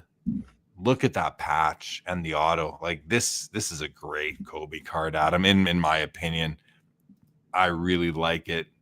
Is there a card that has a bigger piece of jersey on it than that? I mean, it's just a huge a huge chunk of the jersey. Yeah, maybe not in basketball. Maybe not. Ooh, Ty Cobb, Piedmont back. PSA 4.5 T206. Oh, what a perfect card, guys! This is the number 3 card on my want list right now. The red or the green, like I'll take either. I know the green's rare. It's the number 3 card on my want list, and this to me is perfect. I love the corners, guys. Look at the corners on this card. Perfectly symmetrical wear and rounding. Oh my goodness, like those are sexy corners. Nice deep red background, couple of little spots, but doesn't bother me. Great. Look at the eyes. Look at how clear this is this might be the best, and it's still not perfect, but it might be one of the better registered copies of this card I've ever seen. I love this card. Tell me on this card where you see the registration. Yeah. So first of all, the eyes. Look at the two. Look at the two. I don't know the anatomy of an eyeball, but look at the black thing in the middle. What's that called again? Is that the pupil? Pupil. Thank you. The pupil, retina, cornea. They're all the same to me. It's there's no blur. And then I can't zoom anymore. The black line around the blue part of his eye is just like, it's on both eyes. Where I see a little bit of imperfect registration is this little line beside his neck there. Yeah. This little white coming off the collar. That's why I said it's not perfectly registered, because I noticed those details, but it's still, his face looks crystal clear. Unbelievable copy here, guys. Comes with, and I forget, it comes with eye appeal. No eye. This card comes with Jeremy Lee eye appeal sticker, guys. Okay, you can record this and put that on it. Oh, it does have eye appeal. PWCC. Never mind. Sorry about that, guys. PWCC exceptional. Doesn't have the Fanatics sticker up there, but it has the predecessor PWCC. Look at the back. This is interesting. The back has a bit of bleed coming through. You can see some red coming through. I don't mind that. That just tells me that you're going to get a nice bold front. What do you say? You don't see that on T206s very much, do you? Not as much as you would maybe expect. There's some, like, I know whenever we look at Sport Kings 1933, you sort of expect it a little bit. I don't remember, and maybe I haven't looked for it. It's probably on me. I don't remember seeing the bleed on too many T206s. Yeah, but look at how bold and bright that red ink is. That's probably why. Yeah, you're right. The Kobe Immaculate patch auto is beautiful. BGS8, very similar to the Colossal Prime up here. Overall, great looking card, and a Finest X Fractor Brady at only 20 copies. This is a beautiful. This might be my favorite Brady card, Adam. I love this Brady card. Oh my gosh! And so it's a third-year card, but it's an X Fractor out of 20. I know rookie cards are all the rage, guys. They have been for decades now, but to me, oh my gosh, I love, like, if you the 90, I think it's the 98 Bowman's Best Atomic Refractor. You can the Jordan, the Kobe. This would pair so well because those have that same sort of design, that line, that border coming down on one side. Oh my gosh, I love this braid. The color match and everything, like the background. Okay, Adam, anything? Because I'm just literally drooling over the Brady and the Cobb. Which would I choose between the two? I'm taking the Cobb all day. I know it might sound crazy, because there's only 20 Bradys, but I'm taking the Cobb. But that Brady, I love it. It's fun to compare the two Kobe's that we just went past. I think what was the National Treasures one at? How much is that one at right now?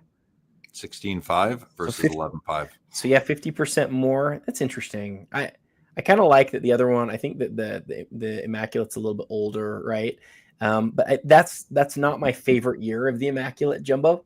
It's not my favorite. I think I'd probably take the National Treasures over it, which is interesting because I almost always go Immaculate over National Treasures.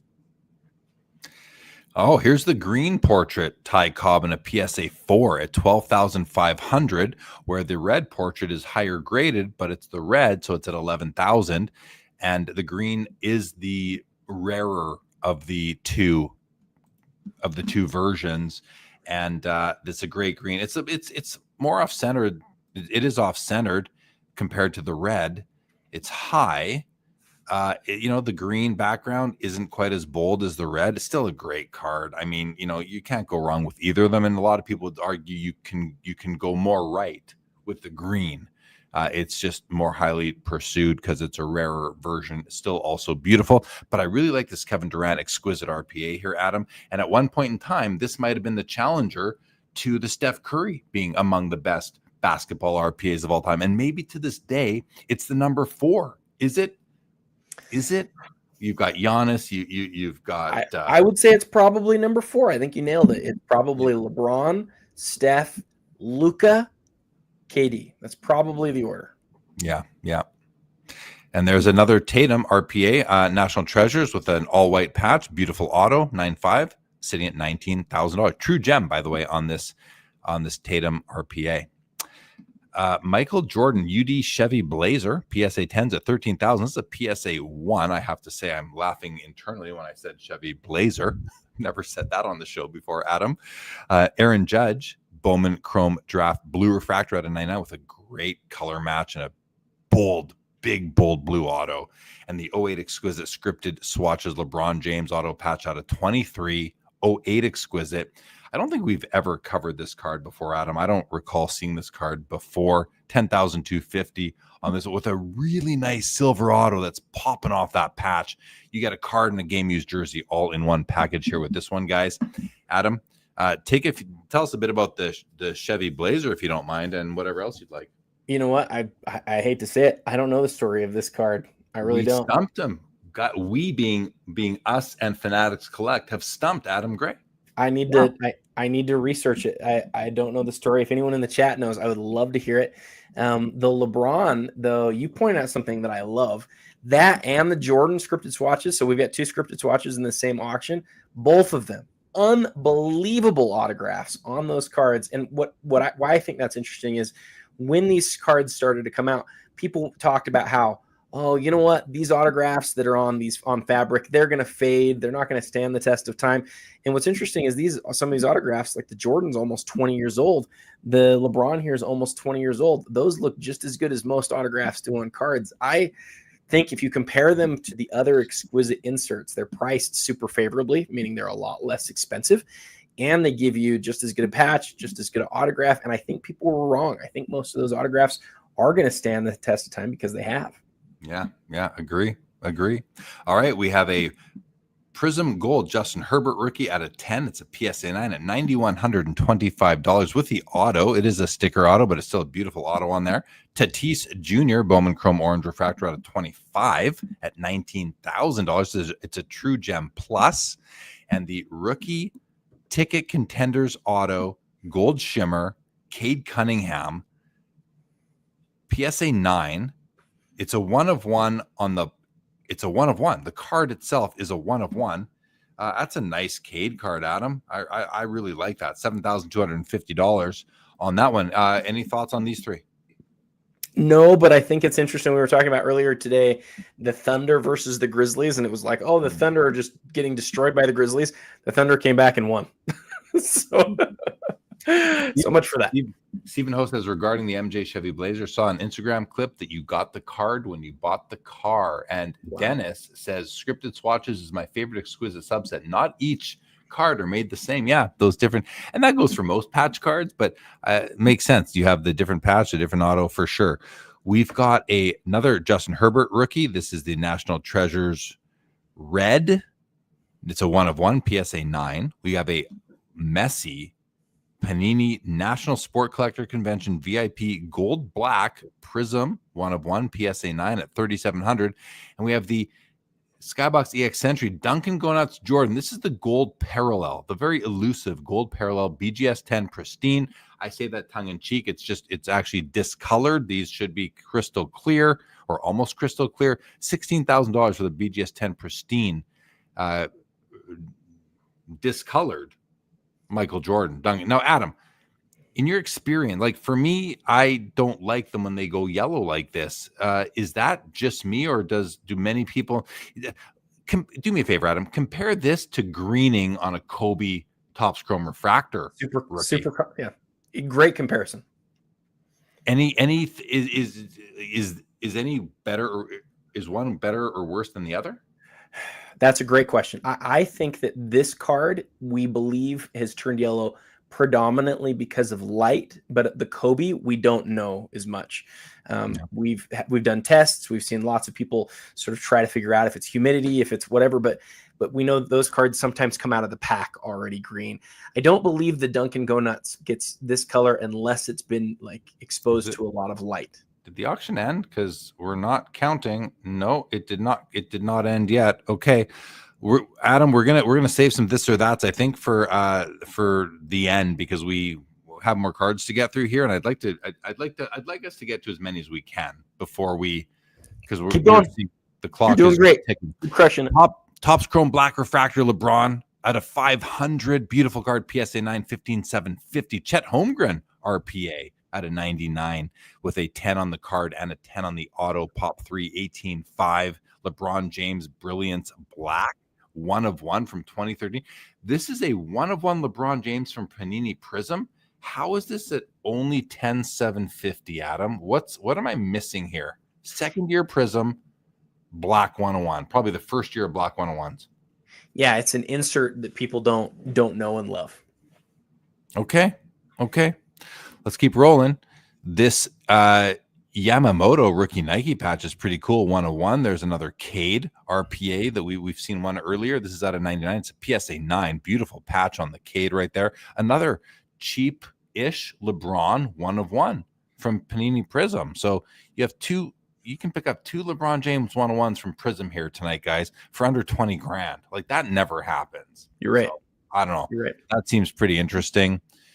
Michael Jordan Special Forces PSA 10 for 10,000. Jordan SP Authentic Limited Warm-Ups patch auto out of 100 is at 12 grand. And this 2003 rookie year LeBron James Honor Roll Gold out of 25, Pop 6, $10,000. It's BGS 8.5, 2 higher. Pretty cool. Anything to jump in with, Adam? No, great stuff. Keep moving. Here is a, how do you say her last? Is it Buchers? I think it's Becker's, but I don't know 100%. Paige, we'll go Becker's. Paige Becker's rookie 101, PSA 7, Bowman Chrome University. We have a Charizard and a gold Donovan Mitchell, NT gold Donovan Mitchell RPA out of 10 for $11,000.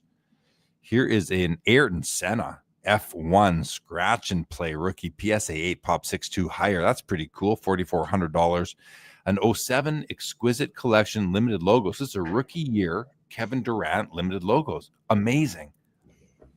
50 copies. BGS 8.5, 3-color patch. Crazy patch, by the way. 13.5. And a Shohei 1 of 1 Prism stained glass. SGC 9.5 for $3,200. Is that it? No, that's not it. I see the bids still coming in. Karl Anthony Towns Logo Man 101 from Flawless. Shea Gilgeous-Alexander Contenders Optic Gold out of 10. And a green Kaboom 101 Justin Herbert BGS 9.5 for $12,000. Jump in if you see anything, Adam. Okay. We have a Messi auto. We have a Superfractor Calvin Johnson and a CJ Stroud Victor Wembanyama dual auto out of 5. Cool combo right there. 3 honor roll hardcourt engraved Kobe Bryant autos. 3 Bryant autos now for $12,000 plus BP and a couple of unopened boxes. 72 tops basketball and 75 tops baseball. Ooh. Very, very cool.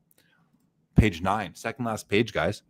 Oh, we're into the unopened, the sealed wax section. So we've gone through most of the cards. Let's just do the cards and come back to the wax after, Adam, if that's okay. The Emmitt Smith Rubies from my favorite year of Rubies, as you guys know by now after tonight, out of 50. PSA 6, Pop 4, only 3 graded higher, $4,300. Love it. Nice color match as well. Messi Mega Cracks Barca PSA 10 Pop 8. It's a rookie card as well. Triple auto here from a new Fanatics hockey product called Emanate. It's a triple auto of Alex Ovechkin, Connor Bedard, and Austin Matthews, 3 of the top 10 players in the league, or top 10 hobby players in the league anyway, we'll say. And look at this NFL logo man, but I think it's like is this a tag? Yeah, it's a tag. It's like a laundry tag. Tom Brady auto 1 of 1, 16,750. Kind of buried pretty down low in the auction here. A great card though there, Adam, I would say.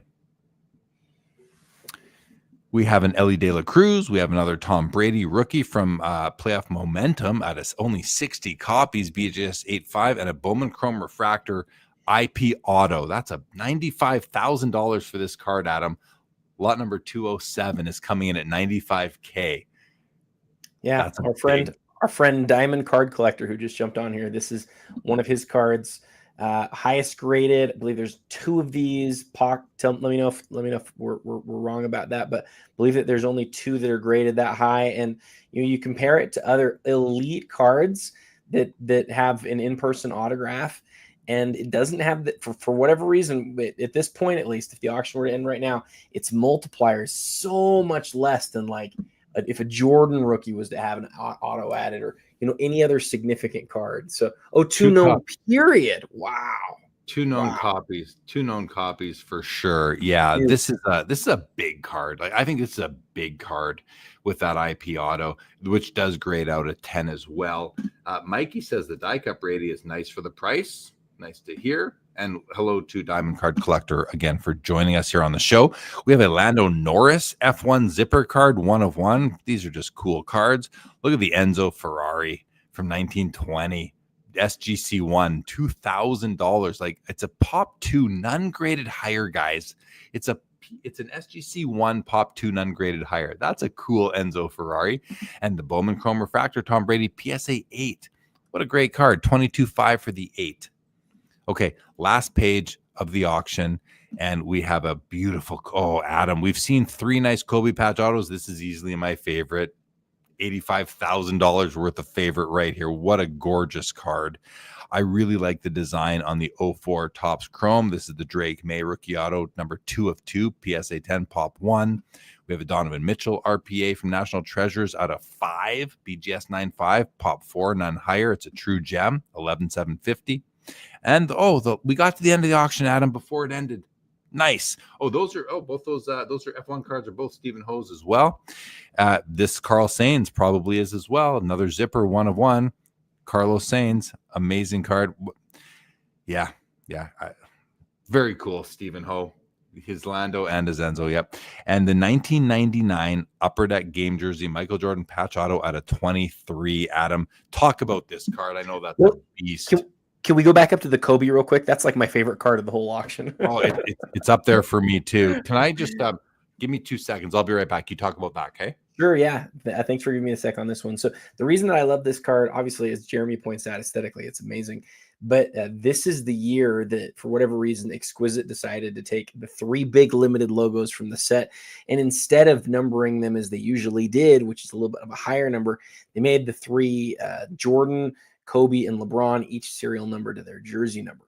So, Kobe's to 24, the other 2 are to 23. And then the rest of the cards in the set, if I remember right, they're all out of 25. So other than the next year, which is the shortened year that are sort of random numbers, this is the rarest year of the limited logos. But on top of all of that, as Jeremy points out, aesthetically, it is awesome. It gives you the great hollow foil around the patch window and up into the sides and throughout the name and also in the serial number. But then also, unlike any other limited logos, you get an almost full body shot of the player. So my other story, since Jeremy's not back yet, is that this is a card that I actually, at the very last National, I tried to acquire 2 different copies of this card, brought a whole bunch of trade bait, tried to get one of them, got close with on one trade, didn't make it happen. But 3 colors, a huge part of what's probably the 2 or maybe the 2 in the jersey, just an unbelievable card. Unbelievable card. I love it. That might be my favorite card of the auction, actually. And I don't even know that I saw it before, Adam. So I love it. That might overtake the Gretzky for me. Dennis says the MJ out of 23 was my favorite out of the whole auction.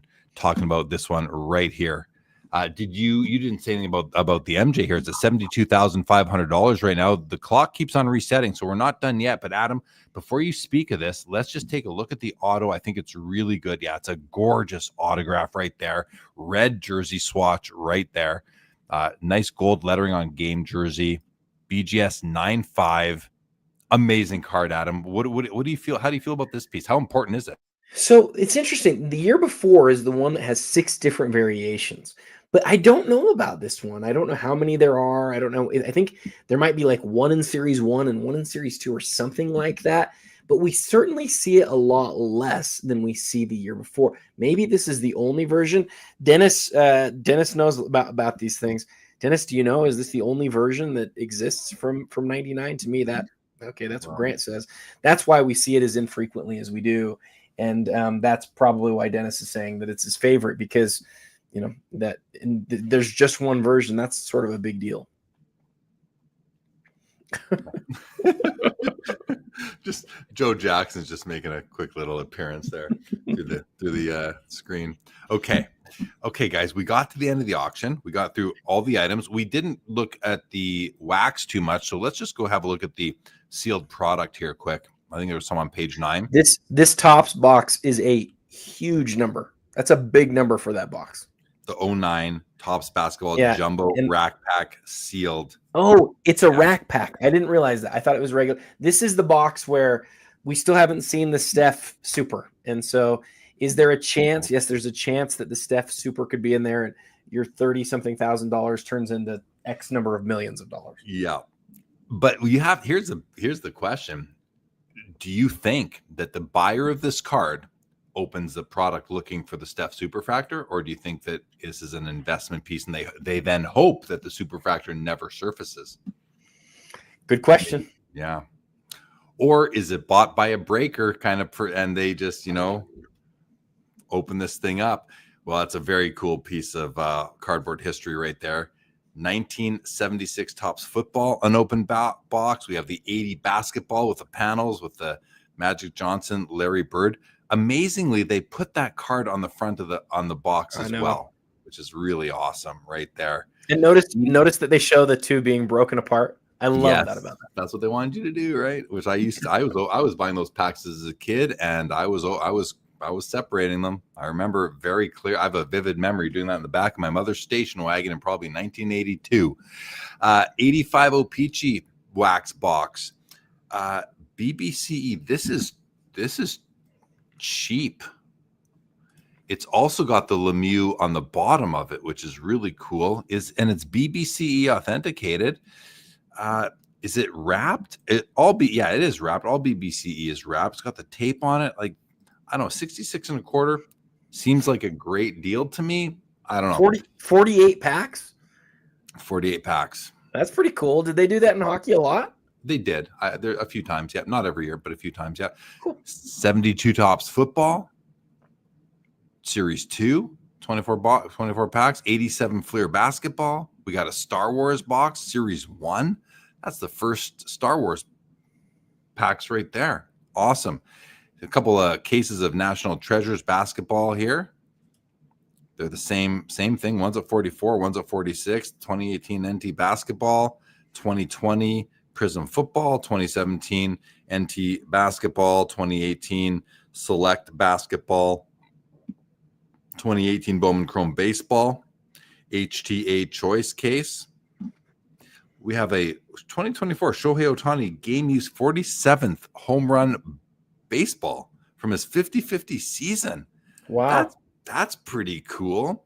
That's like having one of Alexander Ovechkin's game goal scoring pucks, like really, really cool stuff there. Okay. So Adam, now that we got through, I think everything, we can go and do some this or that. Why don't we go back to page 1 of the auction, you guys?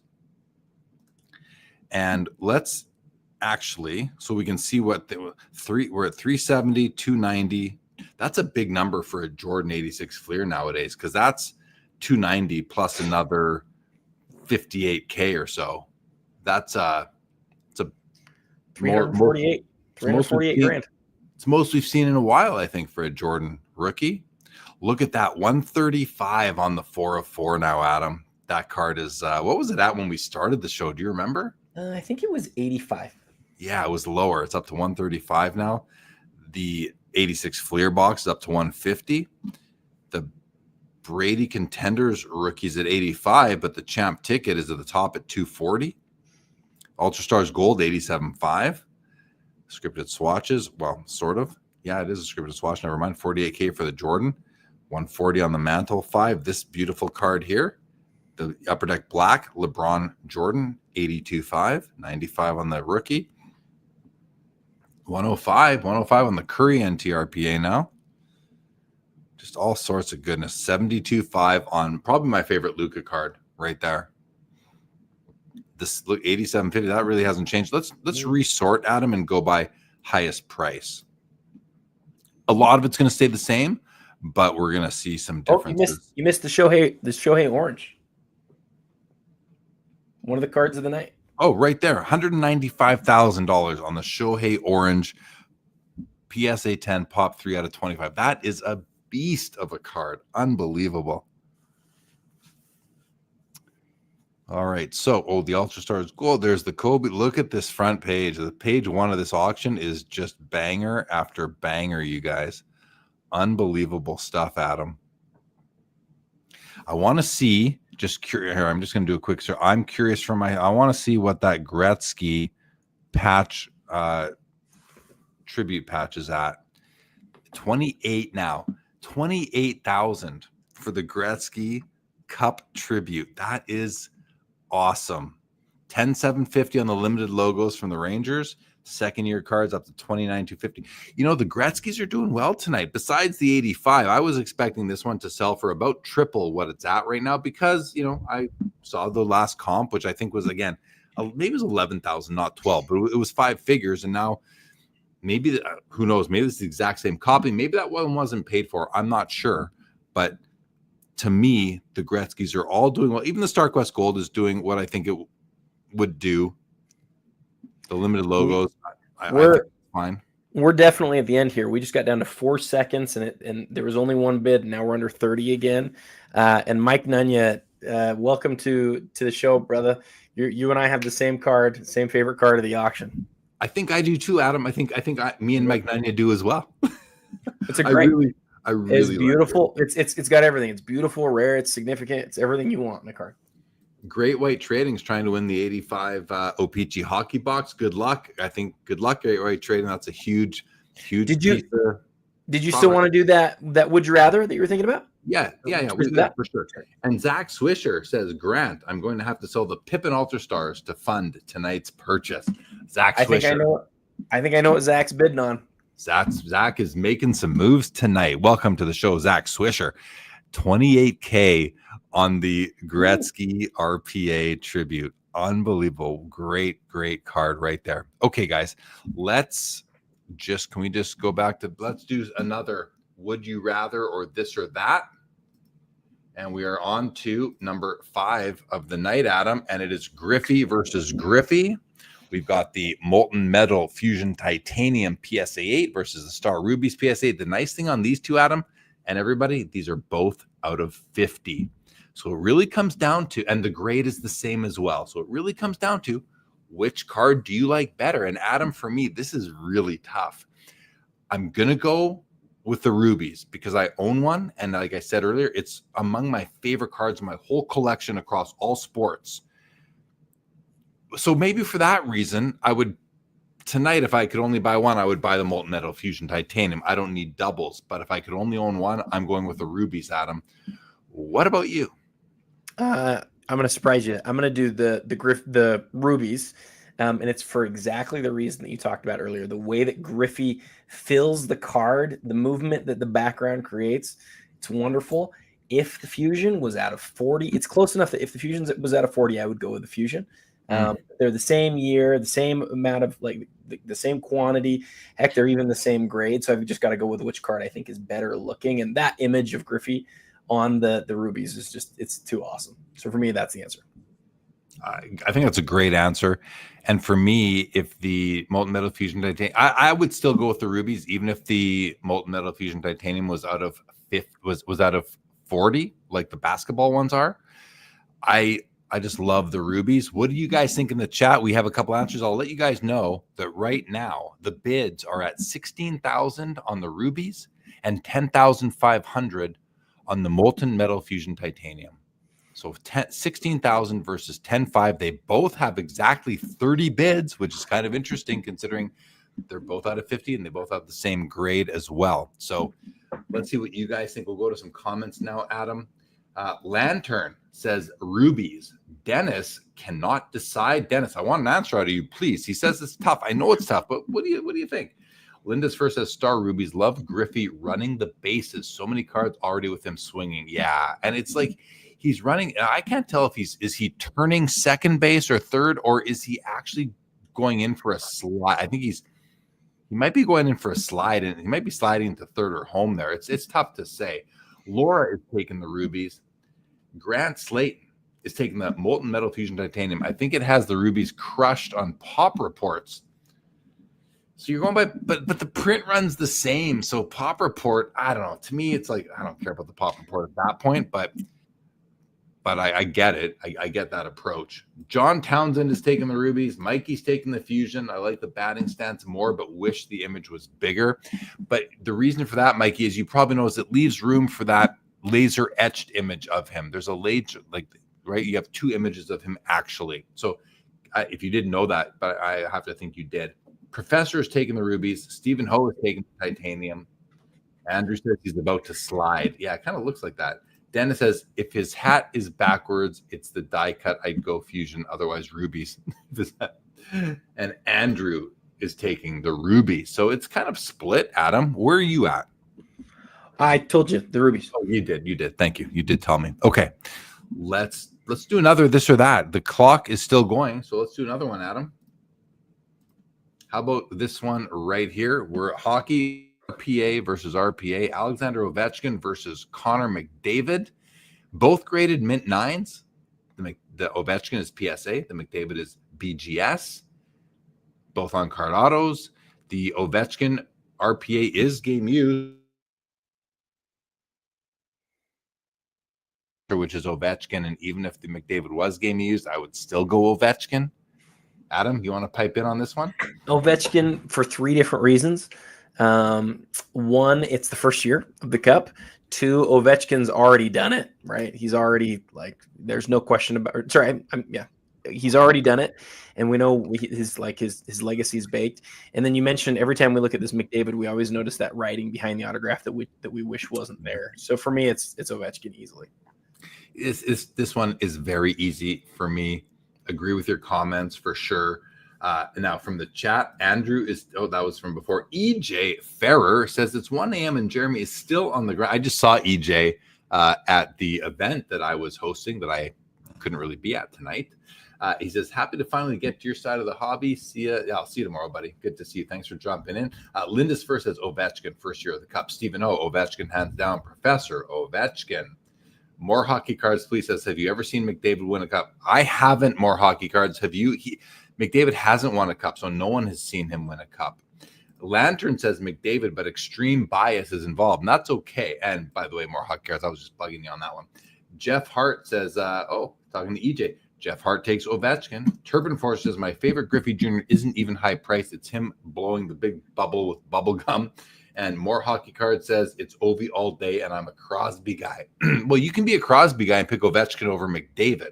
But if you're a Crosby guy, you cannot pick Ovechkin over Crosby. Well, you can do whatever you want. EJ, good to have you here, bud. Okay, should we do 10 seconds on the clock, guys? 10 seconds on the clock right now. And, back to a minute now. Back to a minute now. So let's just clear that search and go back to top of the auction. Let's do another one, Adam. Because we really, my fault. We weren't getting to as many as we want to. Okay, guys, LeBron versus LeBron. We have an 04 exquisite out of 50 versus his essential credentials now rookie out of 102. So in one case, you're getting a rookie card that's a cool die cut cardboard acetate credentials, serially numbered. But on the other hand, you're getting an auto and a patch out of 50, half the copies. It's not rookie year, but it's second year. Adam, for me, listen, I love the credentials and I own a copy of it. But in this case, I think I might have to go with the limited logos because I love it. And you've really, the way you always mention the hollow foil on the 04s, I think that's the way I'm going. What do you think? I thought we were done. Sorry. These are 2 great cards. It's a great comparison here. It depends on what kind of collector you are. I think either way is a great way to go. I've always loved this LeBron, I've always loved the limited logos, and I've always wanted a copy of it. So for me, it's that card. Easy peasy for Mike Nunya says the LeBron exquisite. And if we look at the values right now, $60K on the limited logos, $20 on the credentials. So the price kind of tells the story there as well. Linda is taking the credentials. I'm kind of over game worn memorabilia. Fair. I'm not going to fair comment. Lantern is taking the limited logos. Jeff Hart is taking the limited logos. And we only have 4. We have 148 people with us still, Adam, between all platforms, not including Instagram, where I'm showing 3. You may have a few there too. So we've got 150 people, but not everybody can comment because not everybody's on commentable platforms. The professor is taking the limited logos as well. Okay. Should we do another? Yeah, and chat, would love to hear your opinions on it. It's always more fun to hear what you guys think about these things as well. Maybe they didn't like that one. Who knows? But let's see the next one. We're going to go to, well, this one is a slam dunk now for me. And listen, this is interesting because you're getting the bigger limited logos patch on the right with the upside down auto, which it is upside down the way it's pictured, but only because, of course, it's a horizontal card, versus the tribute out of 10. So a card out of 10 versus a card out of 50. Smaller patch on the tribute, but that it's a spectacular patch. I'm going tribute all day long here, Adam. I just love them. So this one is easy for me, but it's a great. I wouldn't be surprised if some people took the limited logos. For you, a non-hockey guy, which one would you go with? Man, it's just tough. It's earlier and it's a bigger patch and it's a cooler patch. But 10 to 50, I'm going to go with the card that's out of 10. Yeah, even though the patch is smaller and not quite as interesting. I like the idea. You the way that you talked about it, the rookie image of Gretzky. I'm going to take the 1 to 10. Yeah.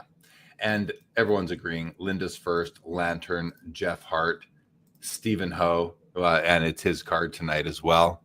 Auction's over. The auction has ended, everybody. The auction has ended. Yes, Dennis, the tribute is on card. The auto is on card. Adam, the auction has ended.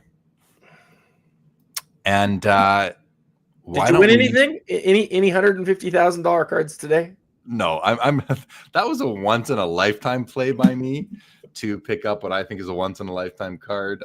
No, I did not. Out of my league tonight. What's going on here? This is not coming through properly. Oh, April. You got LeBron at the top, Jeremy. Thank you. It's okay. I'm here for you. It's been a long day, guys. It's been a long day. It has. Thank you. Thank you. You're crushing it too. You're doing great. Thank you. Okay, well, let's go through the first page, Adam, and run through these highest price cards of the night. We got the LeBron James RPA at $444,000. The Michael Jordan, perhaps one of the finest of all PSA 10s, comes in at $348,000. The Tom Brady Contenders Champ Ticket Auto, $288,000. The Shohei, one of the biggest cards of the night, the orange refractor out of 25 with the auto PSA 10, does $234,000. In the 5 spot is an SGA, Shea Gilgeous-Alexander RPA, Adam, out of 10 at $180,000. Wow. The box of 86 Fleer box is $180 as well. The Mickey Mantle, beautiful PSA 5, $168. The Michael Jordan credentials from 2006 does $162, while the Shohei Ohtani 2018 Bowman Chrome Gold out of 50 does $138,000. $126 on the Steph Curry RPA, $114 on the Tom Brady Bowman Chrome Refractor rookie card with the in-person auto. I love that card. The Magic Johnson Larry Bird rookie SGC 10 does $114,000. The Michael Jordan Ultra Stars Gold BGS 10 does $105,000. I think my favorite card in the auction tonight is this Kobe Bryant limited logos, Adam, from Exquisite out of 24. It's a short print too out of 24, does $102,000. The Tom Brady Contenders Ticket Auto does $102,000. The Dual Upper Deck Black, LeBron James, Michael Jordan, $99,000. Another big Shohei card tonight at $96,000.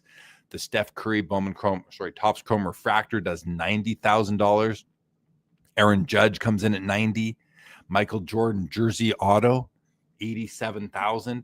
And the best, what I think is the best Luka RPA out there gets $87,000. Another SGA does $84,000, and the dual Kobe Bryant Michael Jordan dual auto to $72,000 with a Pokemon card in the middle at $84,000, folks. Those are your top 24 cards of the night. Adam, does anything stick out to you from these top 24? We talked about it at the beginning of the show when it wasn't near the top. The Shohei Orange getting 234, I think, is obviously noteworthy. And you've already highlighted so much of it. But the $350,000 for a PSA 10 Jordan, is a significant thing. I mean, it's good to see that do as well as it did. Can you scroll down just a little bit? It feels like there's one more thing that I was thinking about. The Shea at 180 made me go, wow. I mean, we know what people are sort of thinking that they might do. And obviously that's one of his better cards in existence. It's just, there was a time not that long ago where it was like, man, is there any chance that Shea could be anywhere near Luka? And you look at that price and you go, he made it, right? Like Shea and Luka are, you've got to talk about them in the same breath now. You do. Yeah, I guess so. I think that's what sticks out to me the most too, is Shea moving into these top 10 spots here. Unbelievable. Nothing else really jumps out at me.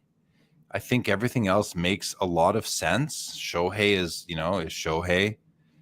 So I think it's great. Let's go to some comments though before we wrap up the show. A couple more came in for the Gretzky tribute from Robert Scott. Great Way Trading won the 85 Gretzky and the 85 O-Pee-Chee box. Stay tuned. Both will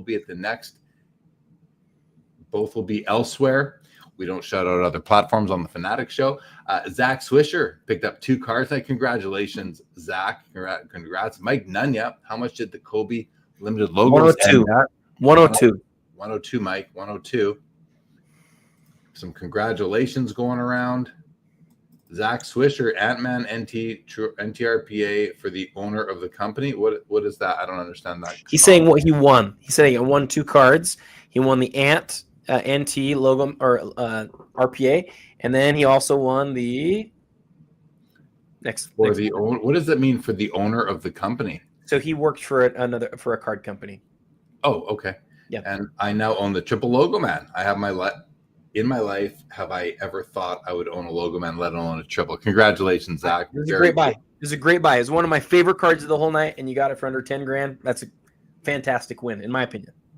Nuba left the hobby when the LeBron exquisite patch auto was 29,000. 6 months back in, it's 444K. Well, welcome back. Welcome back to the hobby. Mike Nunya, the Kobe limited logos has GOAT numbering, 23 of 24. Lantern, what did McDavid Monumental do? Good question. Let's see what McDavid Monumental did. McDavid, I'm typing on my laptop and I've got cords all over the place here because, I'm out of my element here. 26-1 on the Monumental. McDavid 17-1 on the Tribute Patch RPA and 49-2 on the True RPA. 10-5 on the Dual Auto. More hockey cards. Where do people get all this money? Reevaluating my life. Yeah, you know what? It's funny you say that. More hockey cards, please, because I mentioned that the other day to somebody. I said, there is so much money out there and so many people are in this hobby. I think it's a good sign, but who knows what the future holds. Stephen Ho, I took a bath on the 15-16 McDavid Monumental. Congrats to the winner. So that was his card. He took a bath on it, but you did well on some other cards, Stephen, but I'm sorry that you didn't do well on that particular card there. But that's what happens, right? That's just how she goes. That's how she goes. So you win some, you lose some. Win some, you lose some. Yeah. Well, fun night, Adam. Big day. Big day here for me. The first day of the Toronto Sport Card Expo. If you guys watched the show last night, maybe weren't watching at the beginning tonight. I bought this at auction when we were doing the show. And it's funny, we ended the show about this time last month, Adam, and then we went for another hour and a half talking about this and some other things. Yeah. But this is a month. It took me a month to get it in hand, and here it is. And I'm just so happy with that. And what a fun night we had here on the show. I mean, we've been going for 3.5 hours, Adam, and it feels like 2 minutes ago that I wasn't going to be able to do the show because I didn't have internet in my hotel room. And then I was having the neighbor hasn't knocked again since. So they might have moved him. They might have, who knows what they did. Or they fell asleep. I was going to ask you, I know we're winding down and you've transitioned away. Did you not want to do the this or that's? Oh, I thought, okay, no, let's do them. I'm good. I'm good for doing them. That's a good way to wind down, especially because how many people do we still have here? Don't we still have over 100 people here? I'm showing 135 right now. Yeah. 135. So we'll do it, but you guys gotta say what we gotta have more than 5 people say what they think. We'll do them quickly, really quick. Dennis, thank you for the congrats on that. Stephen Ho loves the Joe Jackson in hand. Lantern was almost expecting more after seeing his record sale for an oil drop limited logos. Not game worn though. That's it. Not game used. That's the thing. Zach, what's up, Zach? And I get Collector Creative. Good to see you, buddy. Stephen Ho, yeah, that's why you listed right after. And Mike Nunya, great show, guys. Thank you, Mike Nunya, for being here in the chat. Okay, Adam, we're gonna go to the next one. We did that one. We did that one. We did not yet do this one. So this is rubies versus rubies. Now it's also Shaq. Oh, hold on, Adam. I want to. There we go. Move us over there. This is Shaq versus Jeter. So I think that Jeter, sells for less than Griffey, and Shaq sells for less than like Kobe and MJ. So they're not the top guys, but it's rubies versus rubies. Which one are you guys picking? The Shaquille O'Neal versus the Derek Jeter? Adam, can I go first? You should. Shaq. Give me the Shaq, because I love Shaq. So I'm going Shaq. It's easy for me, even though the design on the Jeter is like my favorite rubies design. I'm going Shaq. How about you? Oh, we've got some good answers already coming on this, guys. Please let us know what you think in the chat. Just write Shaq if you're going to vote Shaq. Just write Jeter if you're going to write Jeter. I just collect basketball, and I would love an elite Shaq. So I'm going to go Shaq, but I'll tell you, I do have to think twice because that Jeter is, like I said earlier, I love that image of Jeter. I love the movement that's created in the background on these in hand because, like Jeremy says, this year of rubies is just gorgeous. But I'm going to go Shaq. I'm going to go Shaq. Gorgeous. I hear you. And I like that you considered the baseball card. I think that's very mature of you, Adam Gray. Gordon Morrison checking in. Hello, Gordon Morrison. Thanks for joining us. Stephen Ho. Thank you very much for joining us, Stephen. Zach Nygett is taking Shaq. Lantern is taking Shaq. Jeff Hart. Yes, it feels really good, Jeff. It's actually quite unbelievable. Stephen Ho is taking the Shaq. So is Mike Nunya. So is Jeff Hart. So is Dennis. And so is Robert Scott. So no one took the Jeter. Wait, Professor is taking Shaq. Linda's first is taking the Jeter. I'm glad we had one person take it. Jeff McMahon is taking the Shaq as well. Thank you, guys. Oh, and more hockey cards is also taking the Shaq. What I love about the Shaq is that kind of that gold background goes nice with the yellow trim on the shorts and the jersey. I also like the shot. I don't know. I love it. And I also love the red foil. Beautiful, which is, I should say, ruby foil. Is it just me, or can you see? Sorry, can you back? Can you see it like a player for the Sonics right next to Shaq? I've never noticed it before. Yes, you can. I'm seeing him totally in there. Yes, you totally can, Adam. That's cool. Is it the Sonics or the Pacers?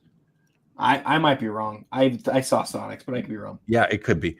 Great call. But yes, you can definitely. All you need to do is go look at the base card, right? And they'll be there for you too. So yeah.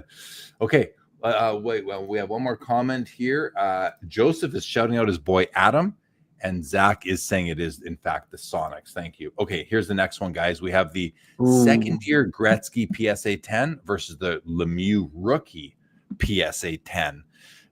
This is kind of a interesting one, and I don't know the pop on the Gretzky, but just so you guys can see here, hold on, let me just bring the screen back on for a moment. I'll show you the prices. So the Gretzky sold for $35,100 and the Lemieux for $28,800. So kind of close, not that far off, really, Adam. But back to the this or that. I appeal on the Gretzky, worth noting, top 15%. To me, it's the Lemieux, unless it's crazy different on population, and I actually think it's close. I think Gretzky's like a pop. Well, I don't know. I'm not sure, but Lemieux is. I mean, that's he's the second guy of the era. I'm going the Lemieux. Yeah, I like that you're doing that. I'm gonna just quickly check the pop on, unless someone else has already. Nobody has. I'm gonna check the pop on the Gretzky. If I can just get in and see it, it's the pop. It is the cert is 207. And I'll do the Lemieux while you're doing that. 8811. Thank you. The pop on the Gretzky is 38. Yeah, thanks, Zach. It's 38, so it's lower than the Lemieux. The Lemieux is. Tell me when you. Oh, it's right in front. I see the cert right there. It's 48. 48, so 38 and 48. I'm taking the Lemieux. Me too. I'm still taking the Lemieux because I don't need. Yeah, it's close, but anybody can think of the Lemieux in their mind, even a non-hockey guy like me can think of it. But when you're like second year Gretzky, I have to go, I think I've seen that before. I think I know it. It's just so much more of an iconic card. Yeah, agree. Let's see what the chat says. So, we have a few answers to this one. Robert Scott says, thanks for letting me hold the Joe Jackson today. It's even more stunning in hand. You bet, Robert. More hockey cards has taken the great one, Mario Lemieux. Lemieux is known as the magnificent one, and Wayne was known as the great one. A Lantern has taken Lemieux. So is Kareem Pye. So is Robert Scott. So is Jeff Hart. Linda is taking Gretzky. The Professor has taken the Gretzky. Laura says, great show, guys. Jeremy, have fun at Expo. Cracker Jack wins out over cranky neighbor all day, every day. Thanks, Laura. More hockey cards. The Gretzky, the Topps version had the scratch off where his name is on the yellow. The O-Pee-Chee did not, but it is the same year. You're onto it there. Hockey cards, please. Nunya is taking the Gretzky. Zach is saying, Lemieux is the rookie card. Yes, it is. Yeah. Mike, Jeff McMahon, Gretzky, love his second year card. So do I. Gordon Morrison says ace. I don't know what that means, but feel free to tell us, Gordon. I'm not sure what that means. Okay, let's do the last one of the night, guys. The last this or that of the night. I'm always sad when the last this or that comes. Are you ready? Let's do it. Oh, click. Wait, there we go. So this is vintage baseball, and we need to know the pops on these, Adam. So okay, I'll do the Jackson. You'll do the Reggie. I'll check Nolan Ryan. Where do I enter the? I guess I gotta go back. How do I enter this? Oh, here we go, right there. So we're doing 433-81959. Search. Pop 24 on the Reggie. 21 on the Nolan Ryan. Run away. Give me the Nolan for sure. Yeah, I don't know. I think I'm taking Reggie. Yeah, Really? I think I'm taking Reggie. Interesting, because they're both 10th year. Wouldn't you just sort of say who? I forgot that I added that to the graphic when I made these graphics like 10 days ago. When I first launched the auction, I did these, and I put because they're both 10th year cards. I thought that was kind of cool. Hey. Yeah, and I think that's a great thing to know. And the reason that I like that is it sort of makes them ultra comparables. They're 1 year apart. The population's really similar. So it really comes down to who do you like more? And I like Nolan Ryan. I'm going to take Nolan Ryan over Reggie Jackson. I am. Now let's see what they sold for tonight. Plus, I like the image of Nolan, and I know you pointed out everything about Reggie, and I like that, but that like face up right next to Nolan, give me the Nolan for sure. So the Nolan sold for 18,000, and the Reggie sold for 79.50. So like not even half.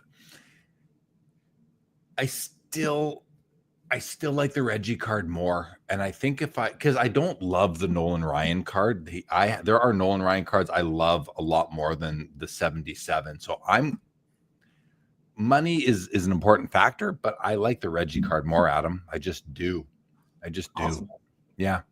But you said they're both 10th year, and then I looked, oh yeah, I put that on there, and I just think that I was so proud of this or that because they were both 10th. Like you said, it makes for such a great comparison. Let's go to you guys though. First one we have is the Professor is taking the Ryan Express. Jeff Hart is also taken Nolan Ryan, as is Mike Nunya, as is more hockey cards. Zach is with me. He says both are great cards, but pure visual, I go Reggie. That's exactly why I do too.